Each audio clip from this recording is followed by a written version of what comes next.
Family-friendly February coming to a close with a bang. Probably one of the biggest bangs in Troy's 2018, because we're talking about one of his favorite films of last year with the sequel to what we talked about last week with Paddington 2. How did it turn out for me? Do I share the same sentiments? Will our friendship officially end? You may be witnessing history on a very will they or won't they edition of the review. Review.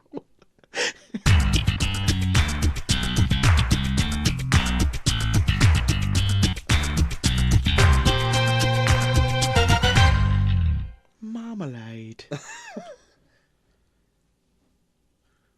That is a hard stare. Jesus. Now I know how it feels. It legit did get warm in here. Welcome to the review, a show where two small-town dudes give you our big, friendly opinions. I'm Troy to the max extreme. Oh, I'm a bear. Today we are going over one of my top favorite films of 2018. Yeah. Just to find out, what does JT think? Is he a curmudgeon? Does he not like friendliness? Bah humbug, Troy. And to celebrate our last outing for our family-friendly February, we have a childlike beer. A beer for the children. A s'more-flavored Shiner. A good old ale. Yeah. A Spetzel from Spetzel Brewery in old, Shiner, Texas. Good old Shiner, Texas. So, down the hatch, I suppose, huh? How do you like it so far? That's good. I mean, it's definitely ale-y, but it's still, you can taste those notes of chocolate and marshmallow. It's kind of got a chemically marshmallowy taste. Yeah. It's not like, yeah. You're not getting like the marshmallow. All right. But I appreciate that it's more subtle. It's not like in your face. That's like, true. We're a sweet beer. Right. So it just tastes like Peeps. Yeah. Oh my God. Puke me. Yeah. Puke me, boy. I don't know what Give that me a means. burping, boy. Just the dad makes his kids treat him like a baby. Give me my baba, boy. And am I mistaken? Are those new glasses? Mm-hmm. Oh my goodness. Yeah, what a visual thing to talk about on our audio. I just wanted to make sure I'm a good friend. Calling out when you have something new. Good. You didn't say anything about my haircut. Did you get a haircut, Troy? I did. Thank you for noticing. You're welcome. Enough of that shit. Why don't we just get into some straight up hardcore news? Hard. And I'm talking hard, babe. Ugh. Well, I'm talking Mortal Kombat 11.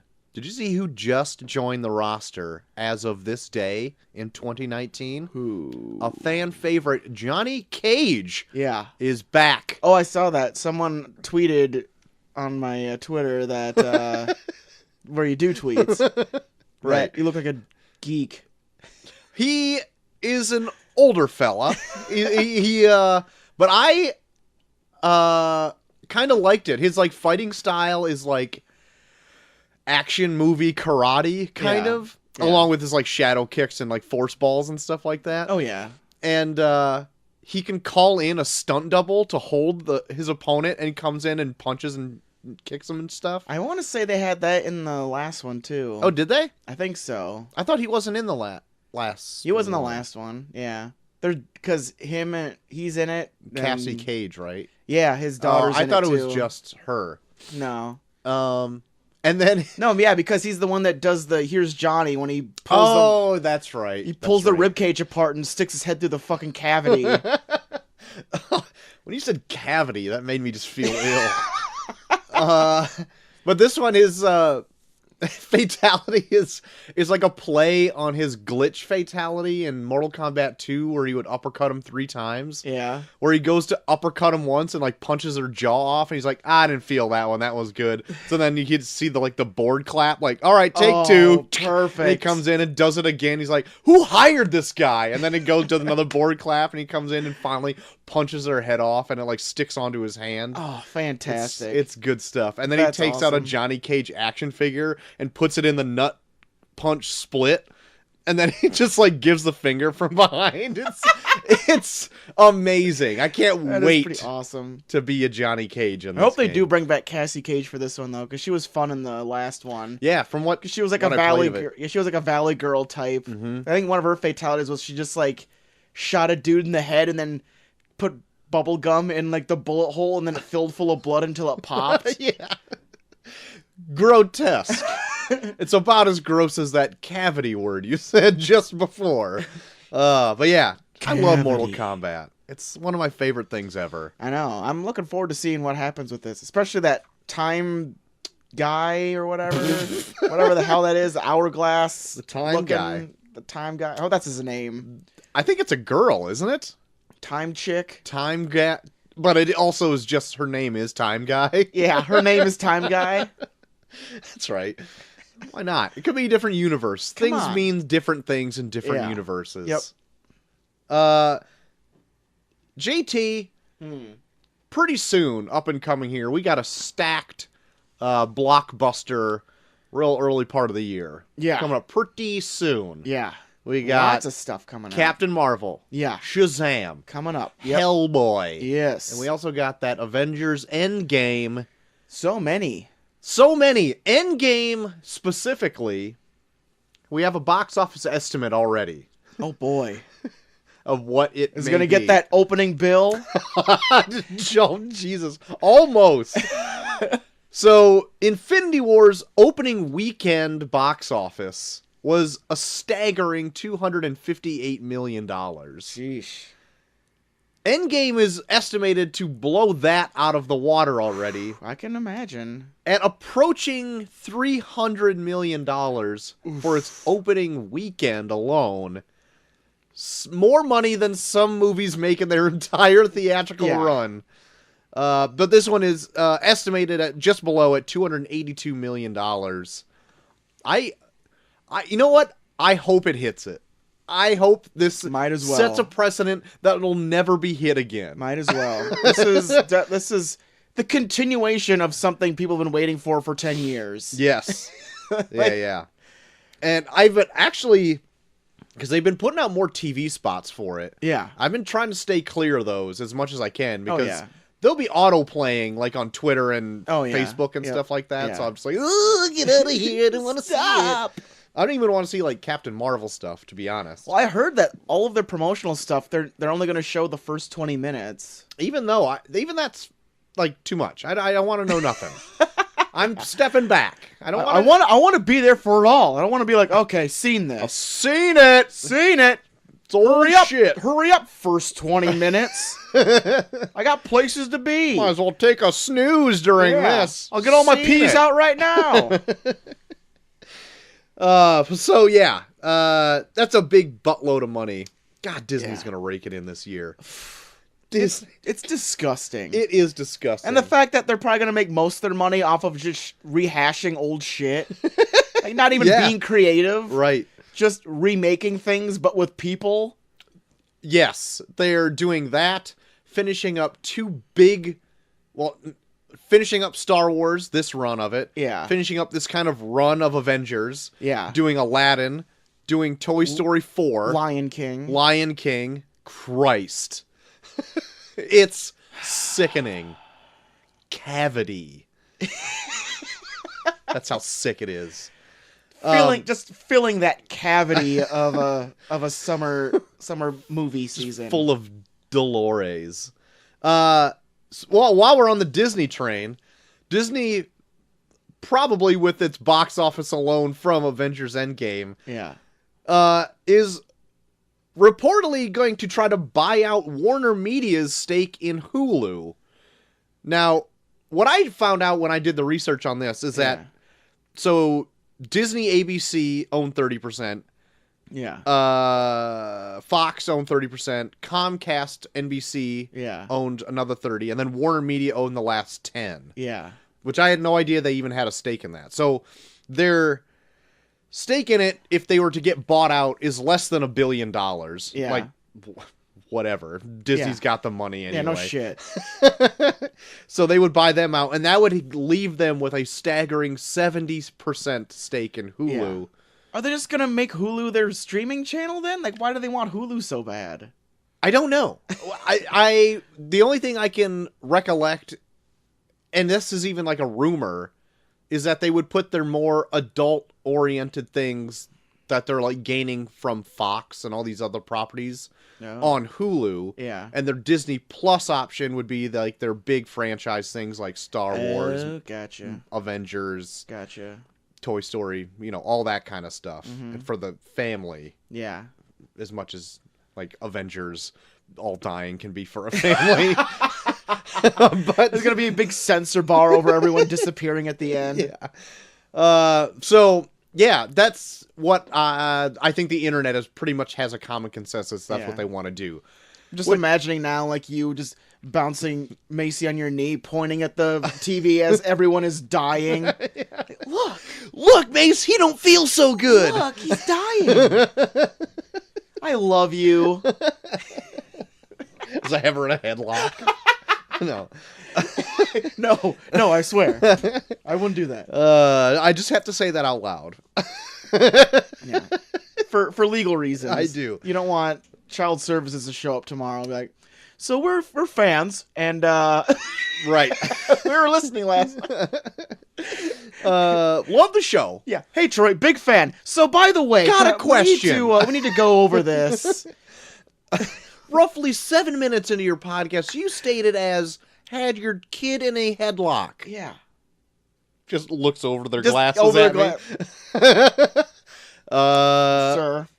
If you would have noted in minute 8, I said I was just joking, and I had to say that out loud for you to hear it. Yep.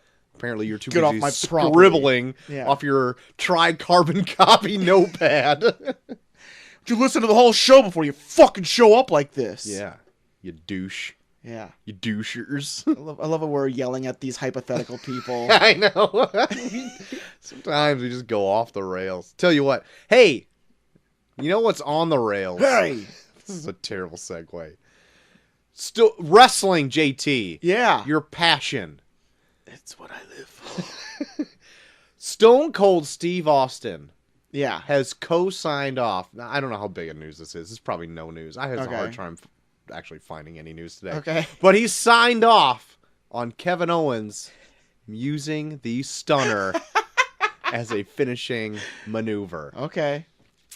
Pretty cool, huh? Wow, just handing down the mantle. That's right. You can have it now. It's yours. I welcome you. He's like Brad Pitt and Troy. Take it. Take it. It's yours. Remember when that came out, I would do that to you all the time. All the time. Just because it was your name. All the time you did it. It was so funny every time, too. Take it. It's yours, Troy. So there you go. You can see more stunners on SmackDown or whatever. Good. Who cares? Last bit of news I have, JT. Aquaman hit the world by storm last year. So much so that it was more than likely to gain a sequel. Yes. And apparently a spin-off of The Trench sometime, which sounds awful. No. But Aquaman 2 is slated for a December 2022 release. All right. A little winter release there. Getting a chance to get ready for it. That's right. He's got, really at that point in time, nothing else competing with it. Yeah. Unless those Avatar movies are ever going to come out. Which, who knows at this point. It's a toss-up at this point. Yeah, James Cameron is just going to bury himself in some underwater mausoleum with all the final cuts of those movies. You're all mine. So people have to go in a submarine to go retrieve They'll never them. love you as much as I do, Avatar sequels. That's why I will only appreciate them. Joke's on him, no one will ever get them. God. But that's all my news. That's all I got, JT. Yeah, those Avatar sequels are never happening. Ugh. At least I hope not. Or what is it? They It's supposed will to come be out happening. 2021 or something? It's coming out. Maybe next year. I don't know. I don't know. Troy, you ever get into Brooklyn Nine-Nine? No. I attempted. I just couldn't get into that first season. All right. Oh, shut up, computer. Well, my computer watches it. All right. I guess. Anyways, it's getting renewed for another season on NBC. So I'm happy because I think they've stepped it up a little bit now that they're on NBC. Kicked it up a notch. Bam. Wasn't NBC like their 6th season? Because it was originally on Fox, right? Yes. And then it got picked up by NBC. Yep. Yeah, so now they're on their 6th season right now. Okay. Because Fox is going to cancel them. So they finally got into it by their 6th season? No, I think they have been good. Oh, okay. It's just that I think they were going a little down. Okay. And now they're picking it back up. All right. Okay. Oh my God. You're not the only person that says it's good, but I'm just like, I tried like the first like 5 episodes. I'm like, I don't care about this. You need to, you kind of have to slog through like maybe the first season or so just for them to get their groove on. Yeah. But oh my God, it's worth it just for Raymond Holt, like the main, like the gay captain of the whole thing. He's so dry about everything. There was like the last episode they had, it's called the honey pot, where like some guy sends like he's looking for a new secretary, so they like the main head of it all like sends like a spy to seduce him, but they're just like talking so dry and direct to each other. And he just like looks over every once in a while like, did you see what that whore did?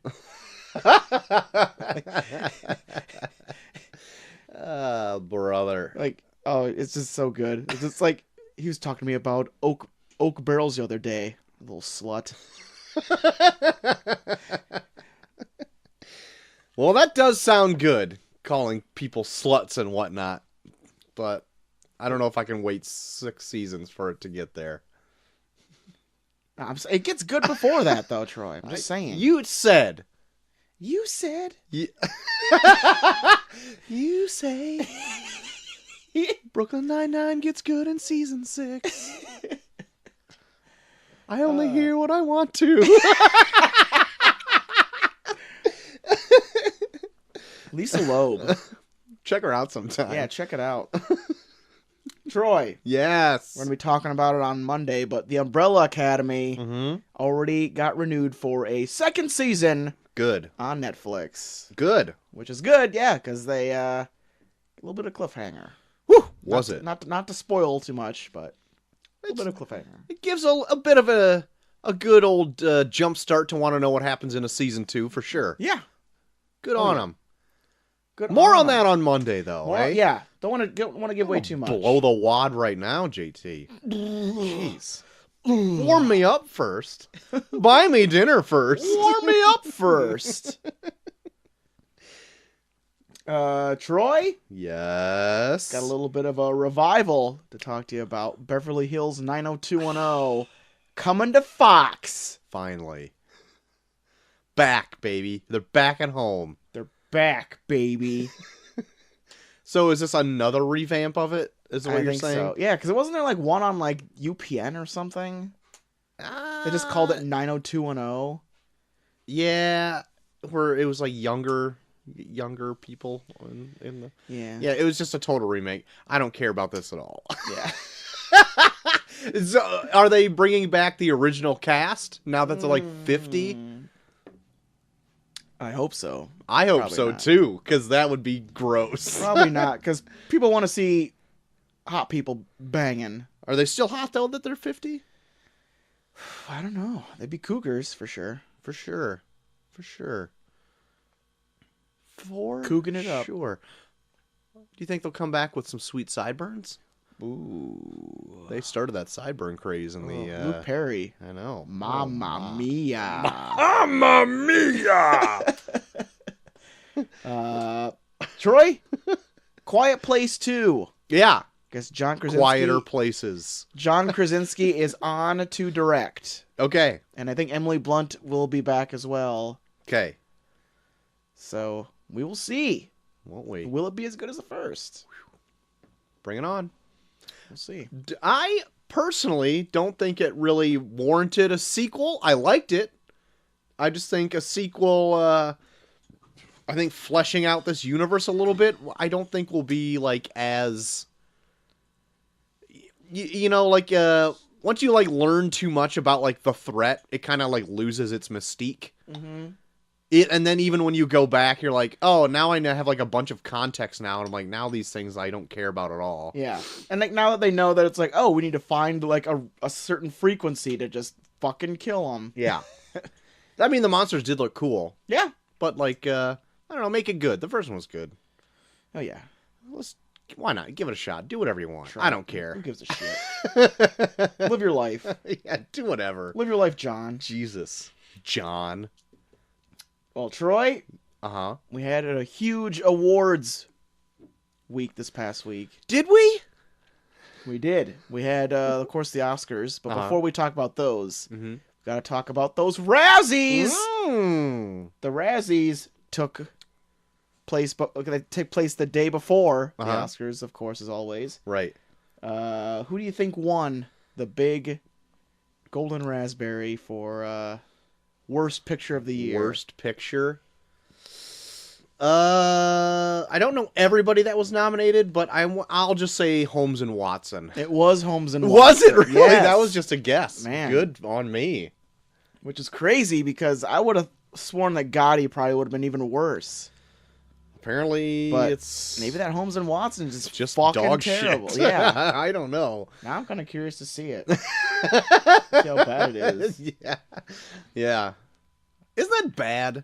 It's just like I want to waste my time like watching something so I love horrible. Like I know I do too though, but it's like I just love watching terrible movies because like that's how you really get to like pull apart like how insane certain people are. Like people made this thinking it was going to be funny. Yeah. And now I want to get to know what made them so crazy. Yeah. What hurt them that now that they think that this is actual entertainment. That they needed to do this. Yeah. That this is something they needed to do. Yeah. I am still fascinated by Book of Henry, just by how absolutely insane it is. Like he put all of this together and was like, "This is a good story. This is good. I'm putting my name on this. My name is gonna be all over this. Stamping it done. Yeah, it is perfect. Like, how the hell do you make that? And you're like, yeah, it's for kids." There's only a weird assassination scene in it. That's different. Book of Henry, check it out sometime. It is a messed up. Fucking Henry. It is a messed up movie. Yeah, listen to our review on it. Yeah. Maybe dip your toes in that before you just dive right in. Yeah. I'm pretty sure I even put it up as a flashback not too long ago also, so check it out. Mm-hmm. Check Book of Henry. Out. Book of Henry. Check it out. But of course we have the Oscars, Troy. Yes. Did you watch any of it? No. I listened to a podcast where they watched the Oscars. Okay. So I did that. That sounds fun. Was that Spill? Yeah. Double toasted. Yeah. Got it. Yeah.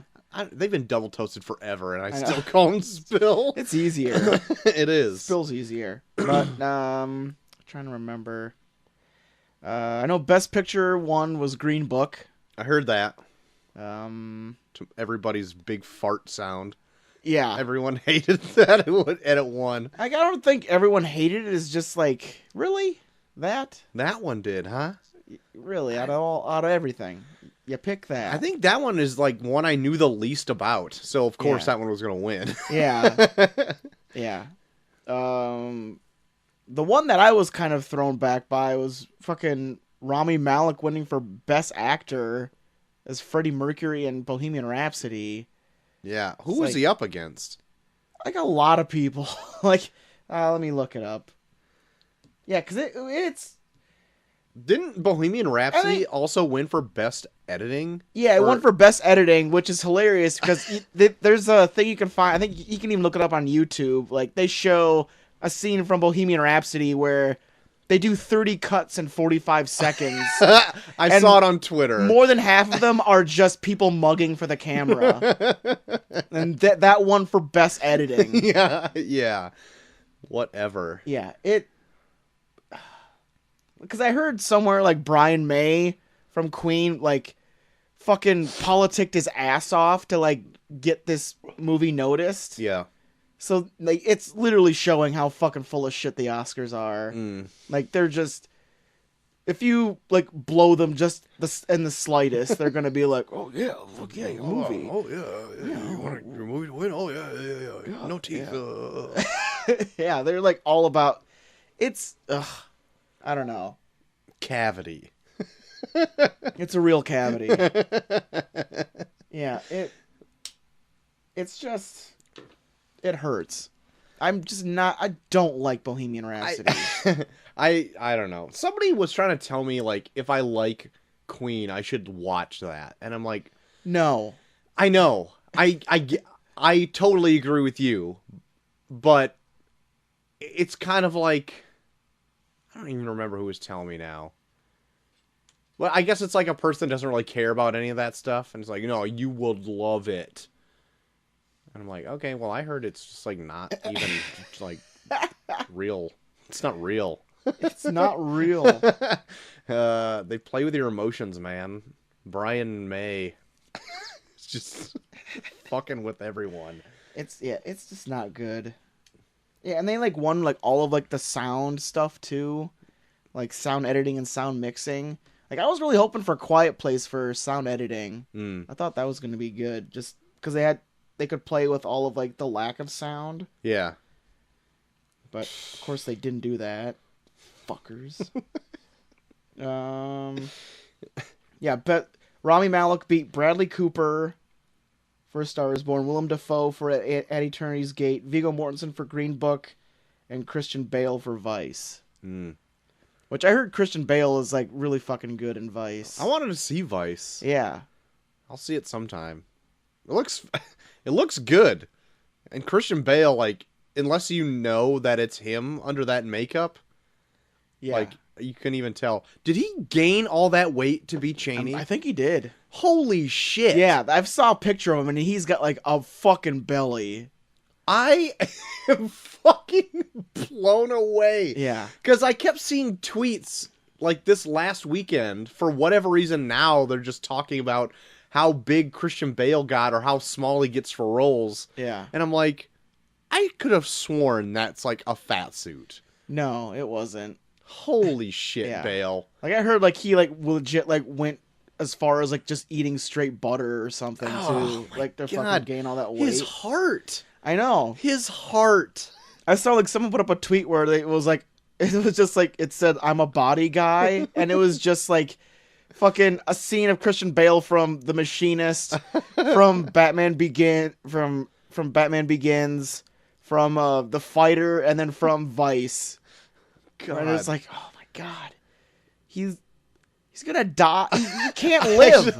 I actually saw a tweet, and I wish I knew who wrote it because it was really funny. It's like, can't Hollywood hire fat actors so Christian Bale can stay alive?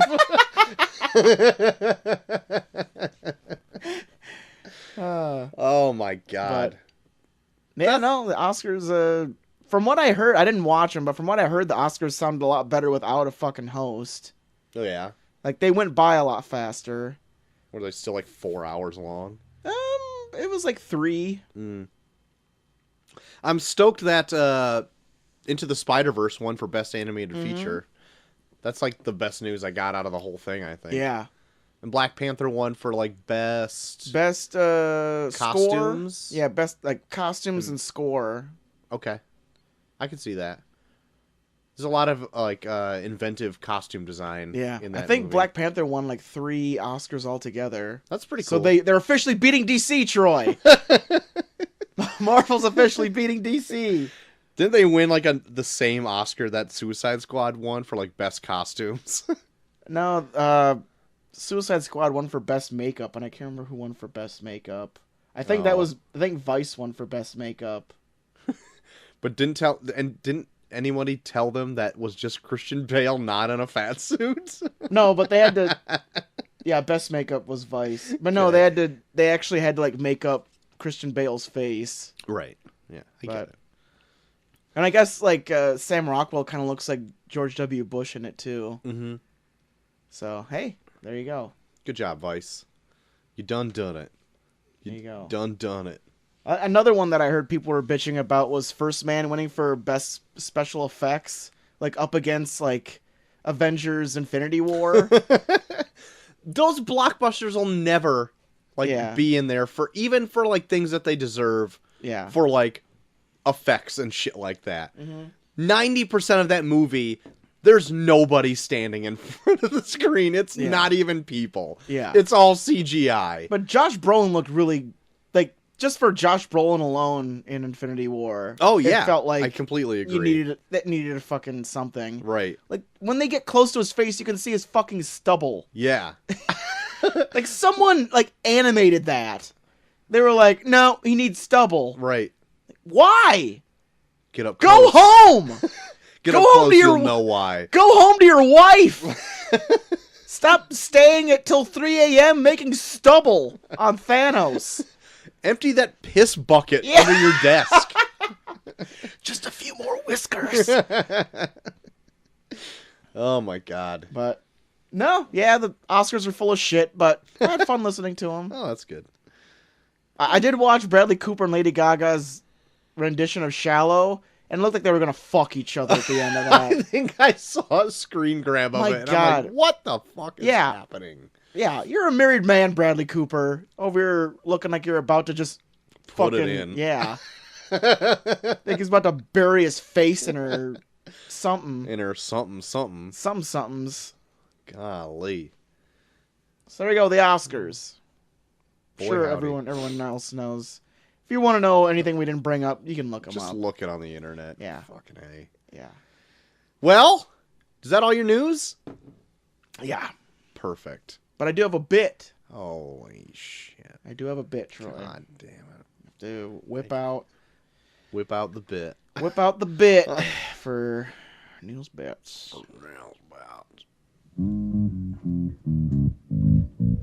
People dying, it's the pits. Please stay tuned to Neil's bits.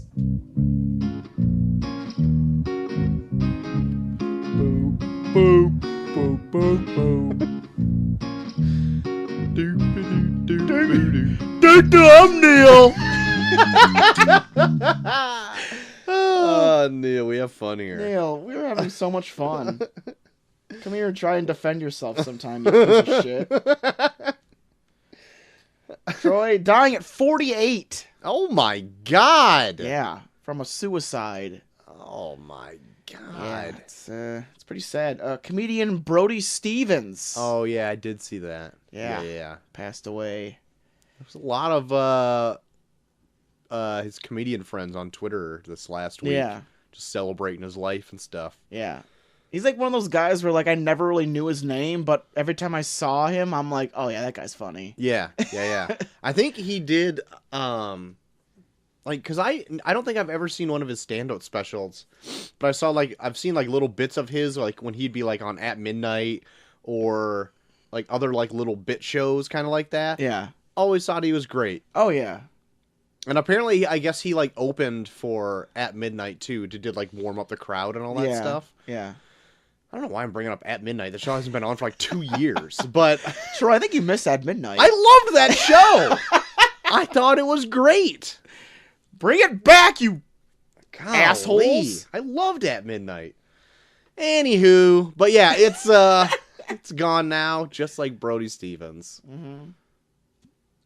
One will be remembered fondly. Brody Stevens. Yeah. Yeah. Yeah. You will At be Midnight missed. will always have that odd tarnish of maybe Chris Hardwick is like a sexual harasser. Yeah. Alleged. Yep. But he's still talking though. He's still talking that dead. Good. Does he do more Doesn't he host everything? Doesn't he host like a game show? Fucking no. Anyway, should be about Brody Stevens. Yeah, it should be about Brody Stevens. So your contributions to the comedy world are obviously sorely missed. Yeah. Hopefully you have found the peace you've been looking for. That's right. That's all you can really hope for. R.I.P. R.I.P.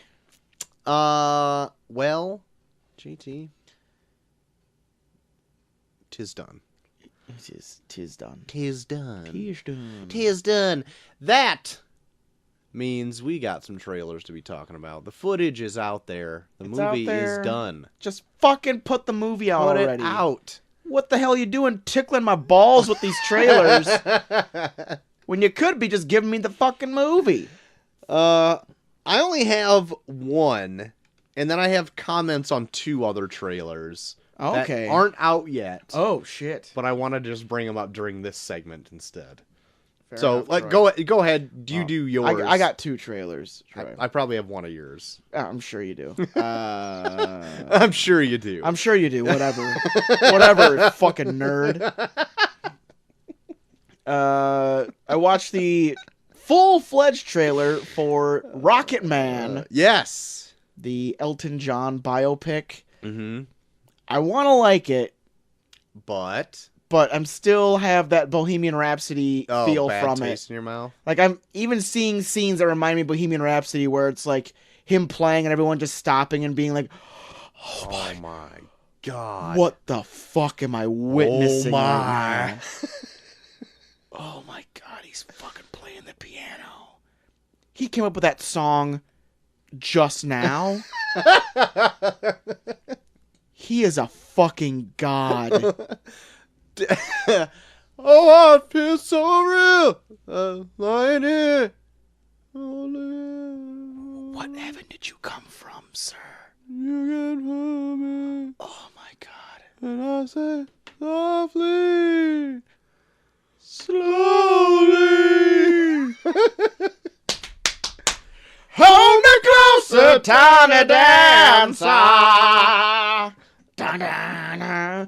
Count the headlights on the highway. Dun, dun, dun, dun, dun, dun, dun, dun, dun. Lay me down as she's around.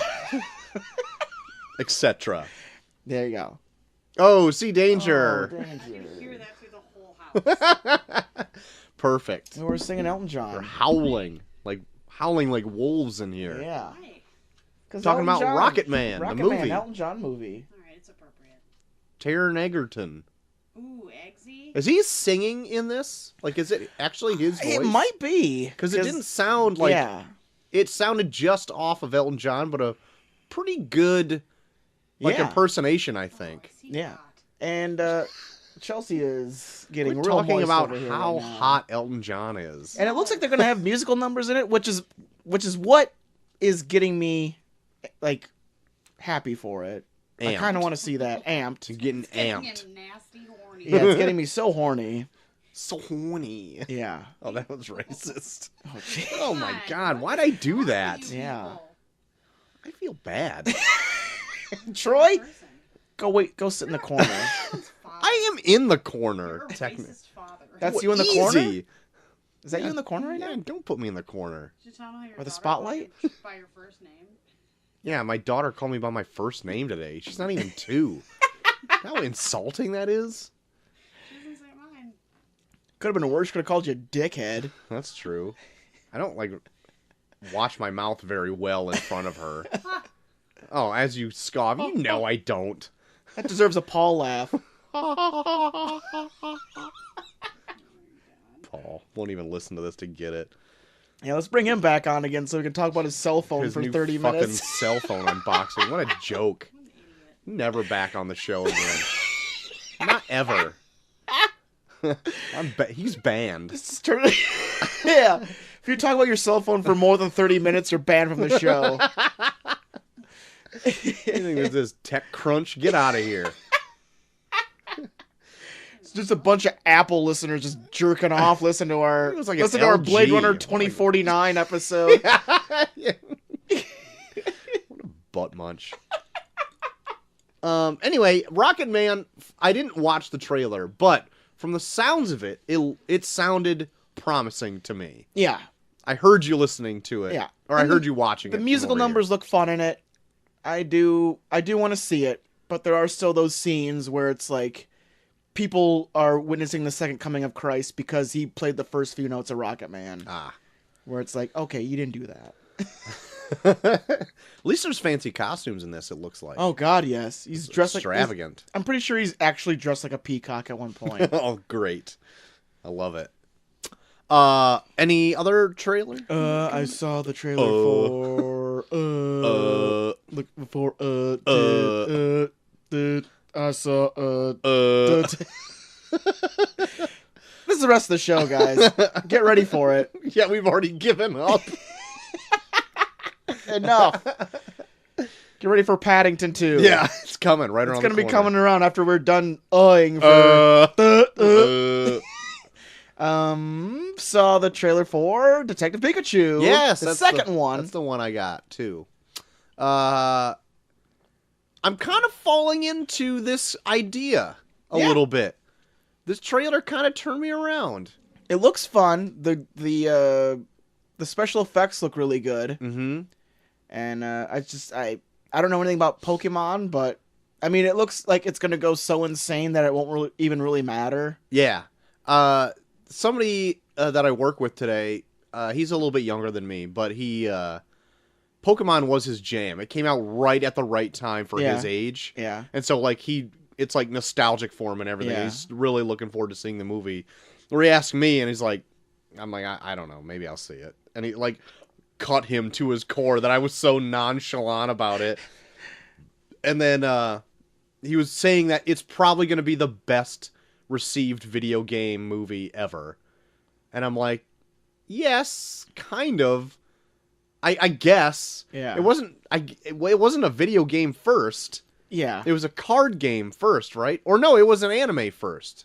I don't know what it was first. I think it might have been a card game first. Regardless, if it is received well, it probably technically would probably be the best reviewed video game movie ever. Yeah. But it's like something they took major liberties with. Yeah. They like took it to the point where it doesn't even really resemble what it is anymore. It's like if you remade Pulp Fiction with the characters of Mario Brothers. Yeah. Yeah, it's a good movie, but they're not drawing from the subject material at all. Yeah, so you win some, you lose some. It looks great. I think from this trailer too, they may have like put an extra few layers onto some of that CG because I thought it looked more impressive this time. Yeah. But I can't ever tell because I can't. It's a cool style because you can still tell it's cartoonish, but like they add texture to enough stuff where it looks like it could be real. Yeah. It's still in that way past that uncanny valley though, where it's like these can't even be real animals. Yeah. Because I know they're like kind of, well, at least the first few Pokemon are like kind of based on like realistic animals or whatever. Yeah. And there's been like Instagram artists and like DeviantArt artists who've since Pokemon have come out have done like realistic takes on them. Yeah. Where like Squirtle is like a real turtle but just has like cannons on them and stuff like that. And I'm like, see, I like that. Yeah. But that's not where it's going. But that would deviate too much from what a Squirtle actually looks like. That people would probably be like, "Fuck, this." Deviates too much from a Squirtle. Can Yeah. you imagine that's even a sentence you just said? Look, I dive deep scientifically into my Pokemon, Troy. Your Squirtles. Yep. I went to college for Squirtle biology. All right. Well, then I guess you're the expert. Yeah, I dissected one. I had to kill it first. Yeah, I had to smother it with a plastic bag. It's the hardest thing I've ever had to do. Yeah. You can only learn the most from a Squirtle when you look into its eyes as it's dying. And then cut him right open. Anyway, it looks fun. I'm gonna tell you what. And when I first heard that Ryan Reynolds was gonna be the voice of Pikachu, I'm like, what is happening here? Yeah. But I'm falling into it. Yeah. I mean, it's still like watching Deadpool as Pikachu. Yeah. Yes. But I mean, it's if it's funny, I don't give a shit. Mm-hmm.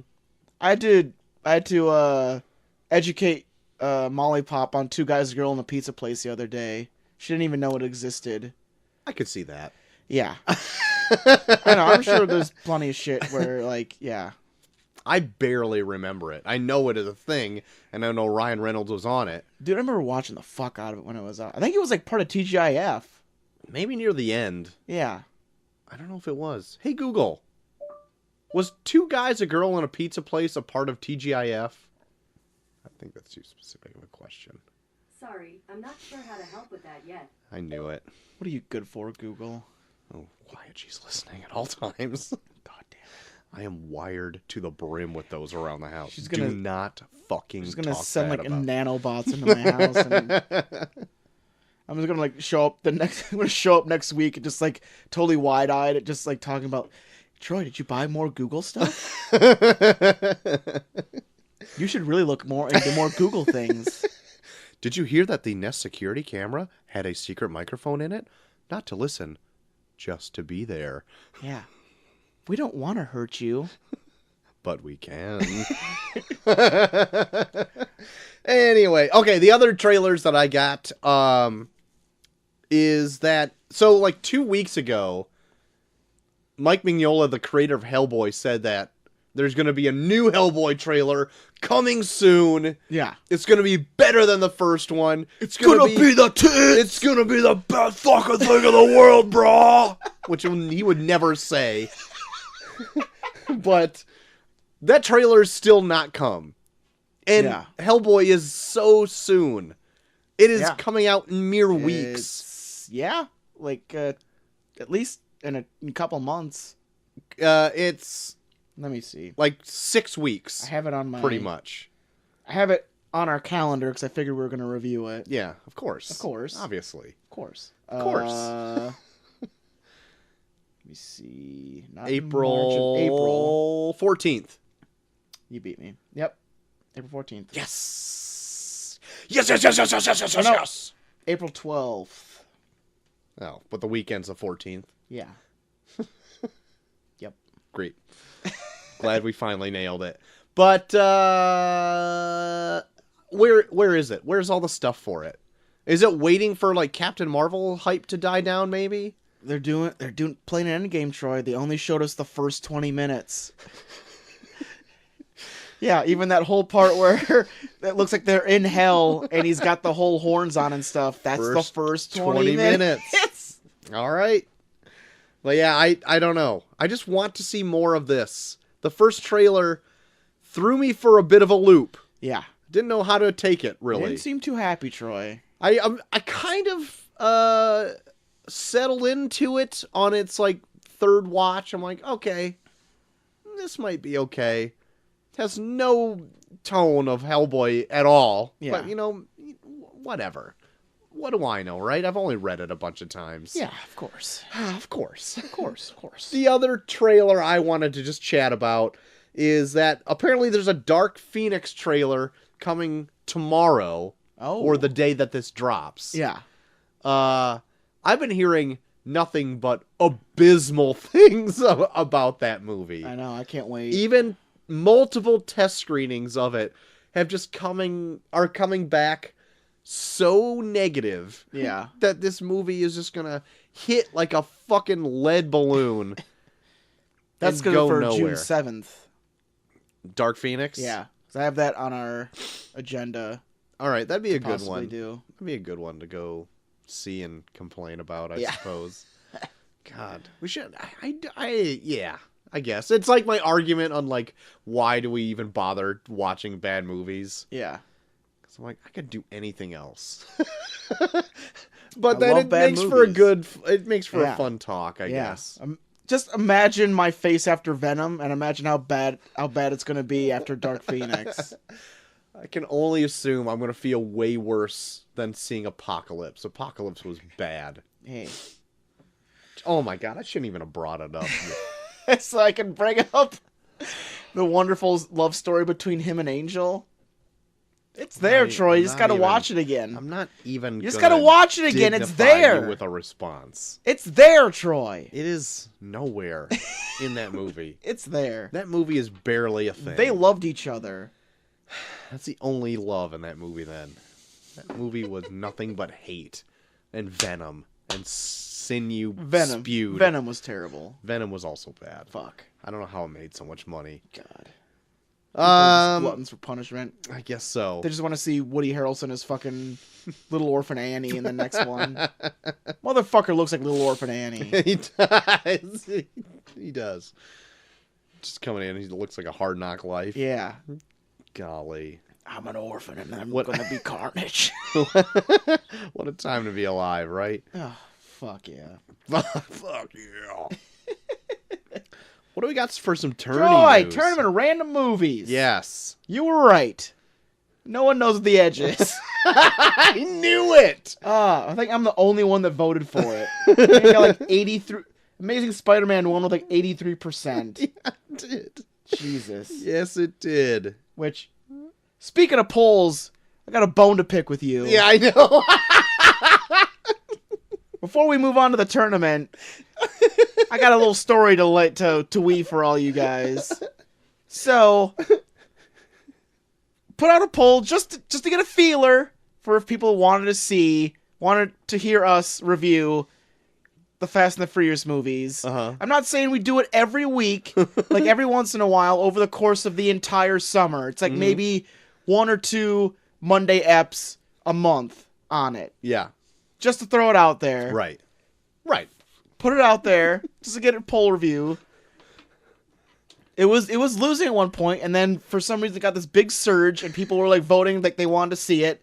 So just out of nowhere, I was like, Troy, I went on Amazon. I saw they have all 7 on sale on Amazon right now for $20. Should I buy it? And he was like, yeah, sure. I mean, if this is going to be the best deal, I don't want to like rent it. But I don't want to rent every single one of them and waste a fuck ton of money. Uh-huh. I'm like, okay. I bought it.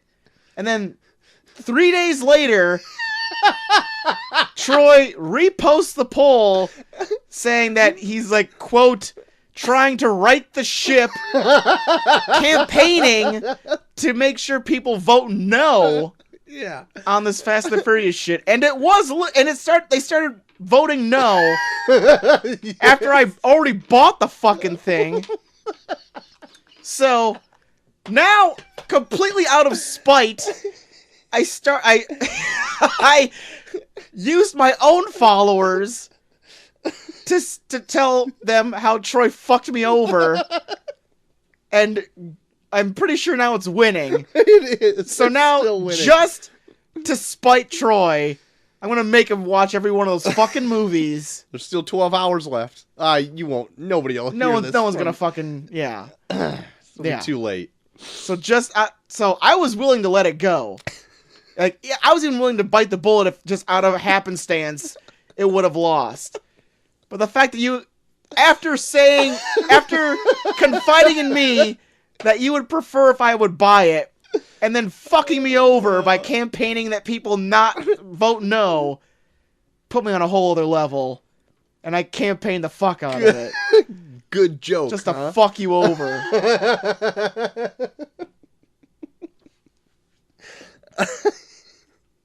Although I do love that our listener OJ was asking if this was a shoot.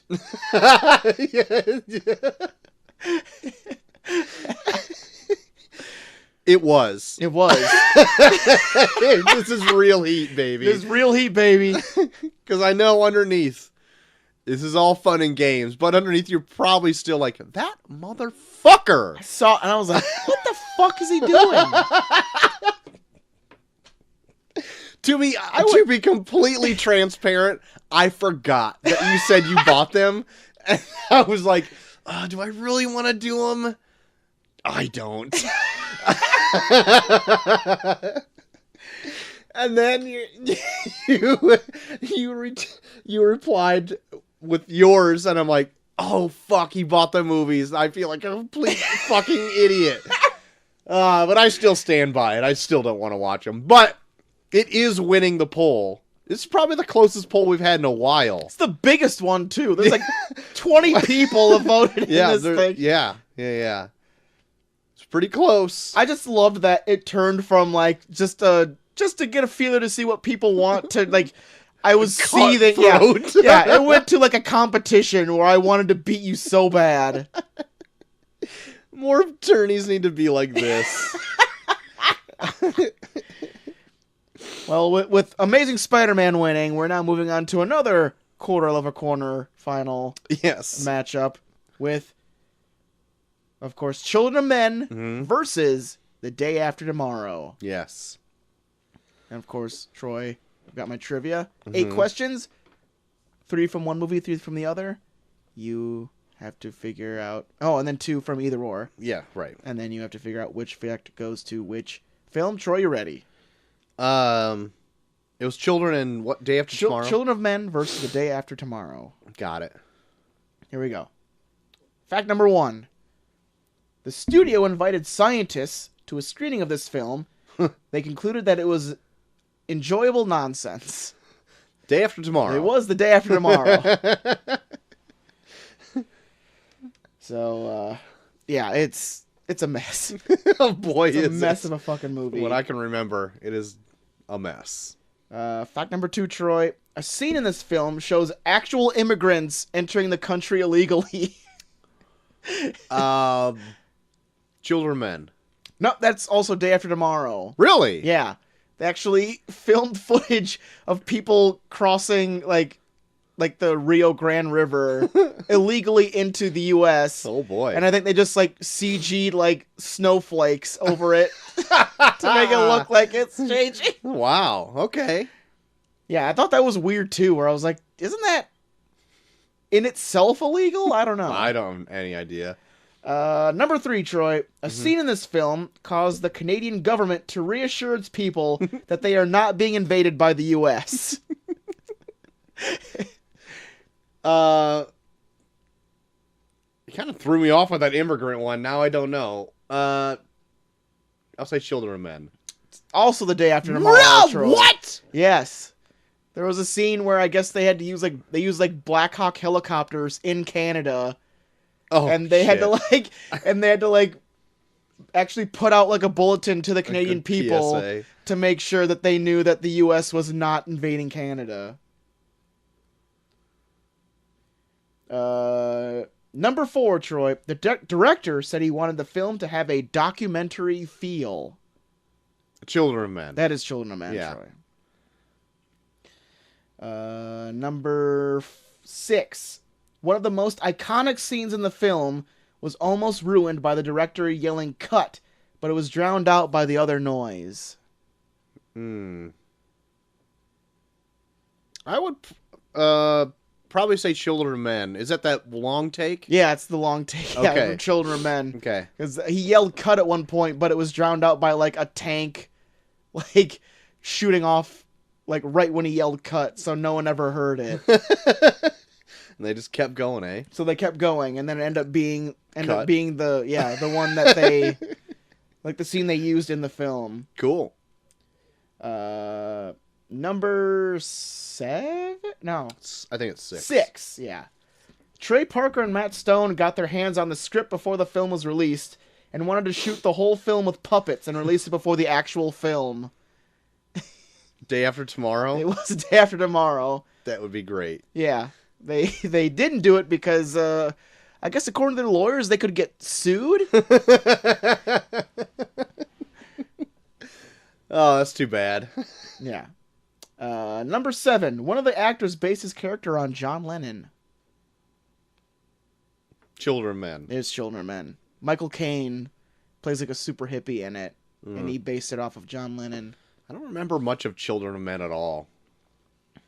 Yeah, I know. That's why I'm kind of curious to watch it, because I keep hearing it's really fucking good, but, I remember watching it, and I don't know if I was just young enough or I wasn't into movies enough to be like, this is really good. Yeah, I remember watching because Dinosaur Neil really liked it, but I was a little underwhelmed by it from what I can remember. Well, we'll see. Yeah, we will, won't we? Or Well, won't maybe. we? Well, maybe we'll see. Will we? Won't we? Will we? Find out. Last one, Troy. Almost every shot in this film contains an animal. Children of Men. It is Children of Men. Okay. I don't remember Yeah. any animals in Day After Tomorrow. Uh, But I've been, like, surprised of, like, no, everyone is holding a mouse. Or some shit. Yeah, like they said that. almost every shot in this movie contains an animal, mostly dogs. I guess, Okay. like, especially, like, in the street scenes. Like, there's, like, a dog in every scene. Street dog. Street Got it. dogs. Street dog. Sweet. So End there up you go, getting 6 out of Troy. 8 of those. There you go. So, Children of Men versus The Day After Tomorrow. I'm sure you already know what your vote is. I think you were, like, talking shit about Day After Tomorrow when Oh, we... yeah. I still will. Even after it loses, I'll just still talk shit about it. Fuck this. Children of Men. I Fuck think you, it has my Roland vote. Emmerich. Yeah, you dope. So there you go, Troy. One more quarterfinal match Mm-hmm. before we get into the semis. That's right. Seamies. Yeah, can't wait. Seamies. Semis. Well, I guess that should do it for all this stuff up top, all the housekeeping. What Yeah, we gotta sure. do now is jump right into our hot topic of the evening, Hot topic. our finale of family-friendly February. Yeah, we're tossing all the PG movies out the fucking window after this one. I want to talk about some violence and some tits after this. Wow. Some I went violent there. tits. I want to talk about Violent Tits. Violent Tits the movie. You got it. But tone it back right now, because we're Okay. talking about a friendly bear I'm who sorry. loves his marmalade. I'm sorry. I bet Paddington likes tits. Yeah, maybe. Who knows? Debuting. What do you think he likes more, his aunt or tits? Fortunately, I think it's his aunt. Yeah, Aunt Lucy is definitely over tits. Yeah, for sure. Debuting January 18th of 2018. Yeah. With a budget of $40 million. That seems less than... Was it more? Wasn't the first one more? Let me look. Or, no, maybe it might have been 30 million. I'm gonna find it. One. I'm gonna find it. Troy, find it. I'm finding it. I gotta go through all my old notes that Macy Find scribbled it. in. Boss Baby, where's Paddington? Oh shit, I think I actually put that on my phone and deleted it. Ah, son of a So I don't bitch. know what it is. Nobody will know, ever. No one will ever Anyway, know. with a budget of $40 million, domestically, it broke even with that $40 million, with $40.8 million. But worldwide, made $227.3 million. Rotten Tomatoes has us at 100%.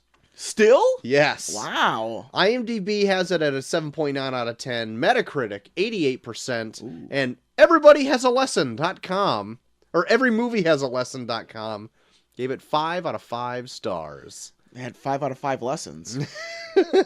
High praise. This is the best reviewed movie on Rotten Tomatoes to date. Really? Yes. It was Toy Story 2. Yeah. With 163 positive reviews Yeah. and no negatives. Yeah. And this beat it by positive reviews with no negatives. I don't remember what the Wow. actual amount of reviews of this were. Fuck. Yeah. And little also fun fact is that this is Hugh Grant's favorite film of one that he is in. It's Paddington Really? 2. Yes. Hugh Wow, Grant's out of favorite. everything that he's done. Out of everything that he's done, it's Paddington 2. I can see that. He had a fun role in this, I think. He did. Got to Well, we'll really, talk more about that as I go in, but got yeah. to really, expand his palette. Yeah. On his acting palette. Yeah. Play a real, like, self-obsessed schizophrenic. Yeah, oh, yeah, sure. I'm gonna have this one more fact too. The author of the Paddington books, Michael Bond, got notified that they were doing a sequel of Paddington on his 90th birthday, Ooh. and actually sadly passed away at age 91. But he was 10 years younger than Aunt Lucy. He passed away at age 91 the day this film wrapped filming. Wow. I know. It's an odd circumstance, huh? Shit. Really weird. But yeah, he was overjoyed. And he was still making the books as late as 2017. Wow. Paddington, yeah. Fuck. Yeah. Fuck. Like, what is Fuck, that? man. What is that? I want to hang out with Michael Bond and be like, that's some badass fucking shit, dude. That's a sweet fucking tits bear. That blue overcoat's the fucking tits. JT, would you do me the kindest pleasure and tell me what happened in Paddington? Papping? I couldn't even say happened again if I tried, but I just did. So what happened in Paddington? Rejoin Paddington from the first one, where he's living happily with the Browns, and has realized that his Aunt Lucy back in darkest Peru, staying at the home for old bears, Right. is turning 100 in bear years. Yep. So he wants to find the perfect birthday gift to send her. Yes. And when he comes to a shop and finds a pop-up book that encompasses the essence of London, a place that she's always wanted to visit, he decides that's the perfect gift. But because it's so expensive, Right. he has to go get a job. Yes. And when he finally has the money, it seems that there is a shady character that tries to steal said book and almost frame him as the culprit, which sends him to jail. Oh. So what will Paddington do? Will Paddington be able to buy that book for his aunt? Oh my. Or will he even get out of jail at all? Oh. And will the culprit get his just desserts? So many questions for Paddington 2. That's right. And we're to answer all of them, but immediately forget the questions. Yeah. Henceforth. What the fuck? Oh no! Ah, there we go. You swigged it too quick. I there, swigged it JD. too quick. That s'more bit back. It's more bit. So, if anyone's a frequent listener to the show, and if anybody has listened to any show since, I did put this movie in one of my top movies of 2018. What number was it, Troy? I think it was like number 5, somewhere near the middle. I want to say it was like 4, like 5 or 4 or something. Yeah. And it was like one of the late watches I had leading up into the show. And now that I've even had time to like sit on it, I don't think I would like move it around that much in the list. And I would still say it holds strong. Like me revisiting this movie again made me just like, I think love it even more. Yeah. I think. Yeah. This movie is just as charming as the first, if not maybe more. Yeah. They don't have to establish the family now. They can kind of live in that dynamic, and Paddington like has a good rapport with everybody, especially Mr. Brown in this. Yeah. And then Hugh Grant I think is a better foil in this movie to Yeah. Paddington than Nicole Even just Kidman following was. his adventures is like, he almost has like kind of like a caper side story. Yes. Where like every time you revisit him, he's like revisiting another major thing in London in disguise, like trying to pull off like a weirdly childlike Mission Impossible type mission. Yeah. Where like he's like, I was like expecting him to, like rip off like rubber masks like in Mission Impossible to be like Just to have yes. Tom Cruise underneath. Yep. Yeah. He like sneaks into a cathedral as Tom Cruise to rip off the rubber mask to reveal Hugh Grant. To rip off another mask and it's Jeremy Renner and everyone pukes. But yeah, I love the charm in this. I love Paddington's naivete in this. He takes everything so literally that it's like adorable the way he like interprets things. Yeah. I like especially like in prison where everyone is so Yes. sarcastic with him. Yes. So then he takes their sarcasm literally. Yes. Like, And then everyone, he just like that whole prison scene is like one of my favorite in the whole movie. Yeah. I love the whole time that he's there. everyone like they even like cast people that look like cold-blooded killers. Yes. And it's like he's like warming all of their hearts. Yes. Even down to where they're like hanging potted plants over their like over their prison cells. Yeah. And like putting up a giant banner that says prison, sweet prison.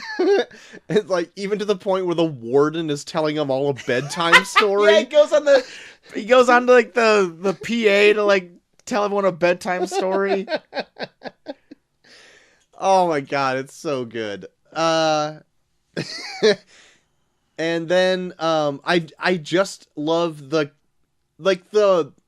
whole nature of the story is like all that Paddington wants to do is get a birthday present for his Aunt Lucy. Yeah.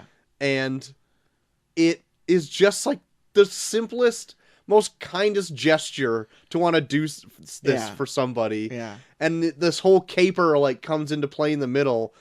And all he wants is just to have like get a good birthday present. That's it. Like that's the main thing of it. Yeah. And so like when it does take this roller coaster ride of like, oh, Willie won't get the gift, I like actually was like feeling something for well, like, even when they have like a scene, and I think you've brought it up before, they have a scene where they show like Paddington going through the pop-up book, and they do like a whole thing where he's imagining like him and his Aunt Lucy going through London, but it's in the confines of the pop-up book. Yes. Where like every time he turns a page, it's him and his aunt like walking through, and it's like, oh, this is this and this and this, and she's like, oh my god, I love everything, and stuff like that. Where it's like, this movie is like selling me on this pop-up book. I want this fucking pop-up book. Apparently, there were some promotional pop-up books made. Yeah, that was only like 8 pages long or whatever, but they take like the actual like pop-ups that you see in the movie. And like incorporate Paddington or something in them. Yeah, it sold me on this pop-up book. Like him just wandering through all these scenes, but it's still like within the confines of the pop-up book. I was like, I want this fucking book. Yeah, yeah, I do too. Because Macy loves pop-up books, and all I want is for her to love this movie. All I want is for my family to love this movie, and nobody is watching it but me. I don't think Chelsea Danger's over here talking shit about you, and your daughter's like calling you by your first name. I had a rough day. All because of Paddington 2. All because my love for Paddington knows no bounds. But the actual like look of this movie I think is really a genuine. Yeah. It's got a little bit of like a Wes Anderson type of look, where it's kind of like bright colors, and everything's also like kind of centered in like their framing and stuff like that. I can see that, but I the thing that I'll give this over a Wes Anderson movie is it's not so heavy-handed with the Wes Anderson-ness. Yes, well, I'm just saying it's got the bit of a look, the same kind of look. Like Tone, especially like the artistic things that they do in this. Yes, are definitely more Wes Anderson-y. Yeah, and I think more in this one than in the first Paddington movie. Yeah, I feel like this one, I don't know what they changed, but I feel like they definitely knew how to really get emotion out of Paddington. Yeah. Like everything that he does, like I felt way more invested in what he was doing in this than I did in the first one. Mm-hmm. Like they keep those like close-ups on his face when like he's in distress or if he's like sad, where like they're like, no, keep this fucking camera on his face until those motherfuckers cry. Yeah. I don't give a shit how long. If this camera stays on his face for 5 minutes, you're gonna do it. I'm gonna make some fuckers cry out there. And you know what's fucked up? So like every time he does his hard stare, I think it actually works on me. Because I'm like, oh shit, is he gonna maul these? He is a bear. Yeah. Like, they call where he comes from Darkest Peru for a telling reason. you, they gotta do an adult spinoff where Paddington gets so offended that he rips a room of people apart. Just tears throats out. Yeah. But it, like, when he does the hard stare onto the, like, prison cook, I'm just like, oh my god, like, he looks a bit scary.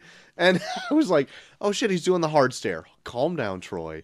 It's okay. No, I was waiting for it though, because he pretty much like he does the equivalent of calling his aunt a bitch. Yeah. And I was like, oh, fuck, here comes Hell the no. stare. Hell no. Bitch, you're getting the stare now. Like, the dad in the first one didn't even go that far, but Right. he went that far. Right. Motherfucker's getting the stare. You bet he is. I was waiting for it. Like, even Paddington was like, you want to correct yourself real quick here? It's like, fuck no, your aunt's a bitch. And he's like, oh, fuck yeah. You're getting the stare now. You're gonna get it, you. Yeah. I just love that he gave him one more opportunity to be like, do you want to take that back? Are you sure you said that? Uh-huh. Like, fuck yeah, I said it. Your aunt's a bitch. But yeah, so anyway, I like the way that it looks. It has like a nice like pastel-y color palette. Oh yeah, I love the colors in this. Even like I don't know, like some of them, like there's some bright ones, but they also have like faded ones where it was like it still comes off bright. Uh-huh. Like I don't think there's anything like super dark about this movie at all. Mm-mm. And that's what I love about it. Even when they went into like the prison at first, it's still like bright and chipper, not like a dungeon. Yeah. Well, I mean chipper. Yeah. Like it's In gray. quotes. Yeah, it's grayer so that when they get to the point where they start like lighting it up because Paddington's making everyone be so happy, like there's definitely a difference. Yeah. But nothing ever strikes you as like doom and gloom. Right. Like even like people's problems in this are like not that bad. Right. Like the things that like Paddington helps people with are like very minuscule. Right. To like when it gets to where like Paddington's gone and they have to deal with their own problems, it's like oh, I locked my keys in my house. Oh, buttocks. Yeah. Which I don't know if that's what he said or not, but like when I was watching it and you were here and it was just Yeah. kind of on the background, he locked himself out of his house. I swear he said buttocks. And I'm like, that is an amazing expletive. It's really good. I know. I know. I love that how they find a way to like spread his joy out to the entire neighborhood now. Like Paddington is like the best sickness you could ever catch. Like his infection is spreading out into the entire neighborhood now, as opposed to just in the Brown house. Right. Like the whole neighborhood adores him. Yeah. Just from his like morning routine where he hops on the back of a bicycle and says hello to everybody Yeah. down the street. Like and- he literally has such a routine that he just unknowingly wanders through the neighborhood onto like moving vehicles because everything is just timed out to a certain way that he does every single day. Right. Like he wanders off of a bike onto a garbage truck to help a guy with his crossword puzzle every day. Yeah. Because it's like, because everyone just follows that routine every single day and doesn't Right. even, he just knows it's going to be there for him. Right. Oh my god, so good. Capaldi is great in this as that. Oh yeah, Mr. Curry comes back Yeah. as the fucking, he's like the head of security on the block. Yeah, he's like the neighborhood watch, Yeah. like only person on neighborhood He's like, watch. for some reason, the only guy that just never got Paddington. And he's just like talking shit. Yeah. He just hates that fucking Yeah. bear. He's like the MAGA guy on the block. Where he was like, yeah, sure he's helping, but is he really helping? Like, shut up, dude. He's cleaning these people's windows Yeah. to buy his aunt a book. Yeah, but what about me? Huh? What about the other guys? Shut up, Capaldi. Yeah, fuck you, Mr. Curry. Such an asshole. What a prick he is. Yeah, there's But- even like a scene where it's like there's a hermit in this when like he just cleans his window and then just happens to see the love of his life across the street. Yeah. Or it's like even things he does like just like unwillingly, he's just like, oh, you just made that guy's life. Yeah. Just Like- by doing just a simple kindness, not even for like anything, Yeah. ends up sparking a relationship. Yeah, like the guy told him to leave and that he wasn't gonna pay him, and Paddington did it anyways, and it caused the guy to find the love of his life. Right. Like, Good for you, Paddington. the fuck, Paddington. But that fucking judge, God. he fucked that judge's life up. Yeah, that judge hates him, and for good Yeah. reason. Yeah. I feel like that judge. Yeah, if I was that judge, I would be like, yeah, fuck Paddington. Not only did he shave my head, But he slathered marmalade all over my head with hair. what happens to him when he's on the train? Doesn't he get like shit spilled all over him or something like that? I think so. I can't remember. But yeah, he gets it. He gets it all. The whole movie. But yeah, they even have like a more action-packed climax of this too. When it gets them on a train. Yeah. And he has that like ladder in a briefcase. That ladder in a briefcase looks badass. Yeah, I kept thinking, I'm like, does that exist in real life? Because it looks like it could. I want a ladder in a briefcase. I want to go on Amazon and see if we can find a ladder in a briefcase. Right, Paddington ladder. Paddington briefcase ladder. Does it exist? Question mark. Yeah. But yeah, I would agree that it does have like a more of like an action-packed ending. I mean, well, the first one kind of like had an actiony ending, but it was more like it was kind like of a suspense. Yeah. Like a bit of a chase. Yeah, it was a chase like in a museum. Mm-hmm. But here it's like you're watching two trains like like side by side, and like Paddington's trying to getting from one to the other, and Hugh Grant's just like fucking them at every end. Yeah. Where it's like, oh, yeah, it's good. Yeah.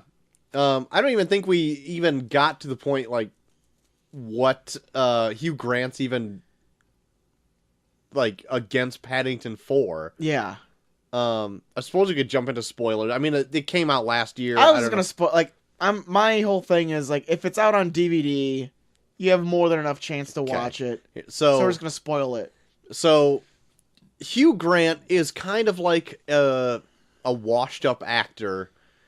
Yeah. And because now he only does stars like like dog food commercials, which I thought was like amazing when he was first introduced like on stage, and then Paddington comes up on stage with him and he's tells him, he's like, "Aren't you in the dog food commercials?" Yeah. It's like, well, an actor's got to eat dog food. Yeah, that's right. That's right. I really like that line. And then later on, you get to actually see a commercial with him, Hugh Grant, dressed as a dog in a dog food commercial, and he actually eats the dog food. They have like a thing at the end where it's like should not be eaten by people or something. Yeah, not to be consumed by humans. It was really good. But anyway, so like he is like, there's like this big festival or carnival in town that was started by I can't remember what the lady's name is, but this like woman about town, this really famous woman. Yeah.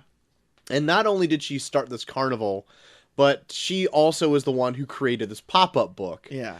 And there's a legend that she is like such a popular figure that people shower her with gifts. But she never really accepted them. She just kind of put them in a chest and then hid them away. Mm-hmm. And this book is like a treasure map to that bountiful gifts of like gold and necklaces and whatever is in a treasure chest. Yes. That's what Hugh Grant is like looking for. Yeah. And so he finds out that this thing exists through just a slip of the tongue of Paddington. Yeah. Goes and steals the book from the antique shop right when about Paddington has enough money to buy it. Then Paddington tries to stop him, but in the process, he is accused of the crime. Yes. And then he goes to jail. That's right. What's funny about this is like Hugh Grant is like a master of disguise because he's such like up in his like attic or whatever. He's just got a bunch of disguises from his acting so days. much so that he's talking to himself through the characters of his costumes. He'll look at the mannequin that's wearing the costume and then talk in that accent to the mannequin. Mm-hmm. Like he's deranged. Yeah. A little bit. Also, I brought this up when we were watching it, but like I love how like they're like drawing from like the fact that every villain in this Paddington series has to be related to someone that like related to someone that's close to like the plot in some way. Mm-hmm. Like because Hugh Grant is like the great grandson of someone that was in the carnival, and that's why he knows about the treasure. Yes. Yeah.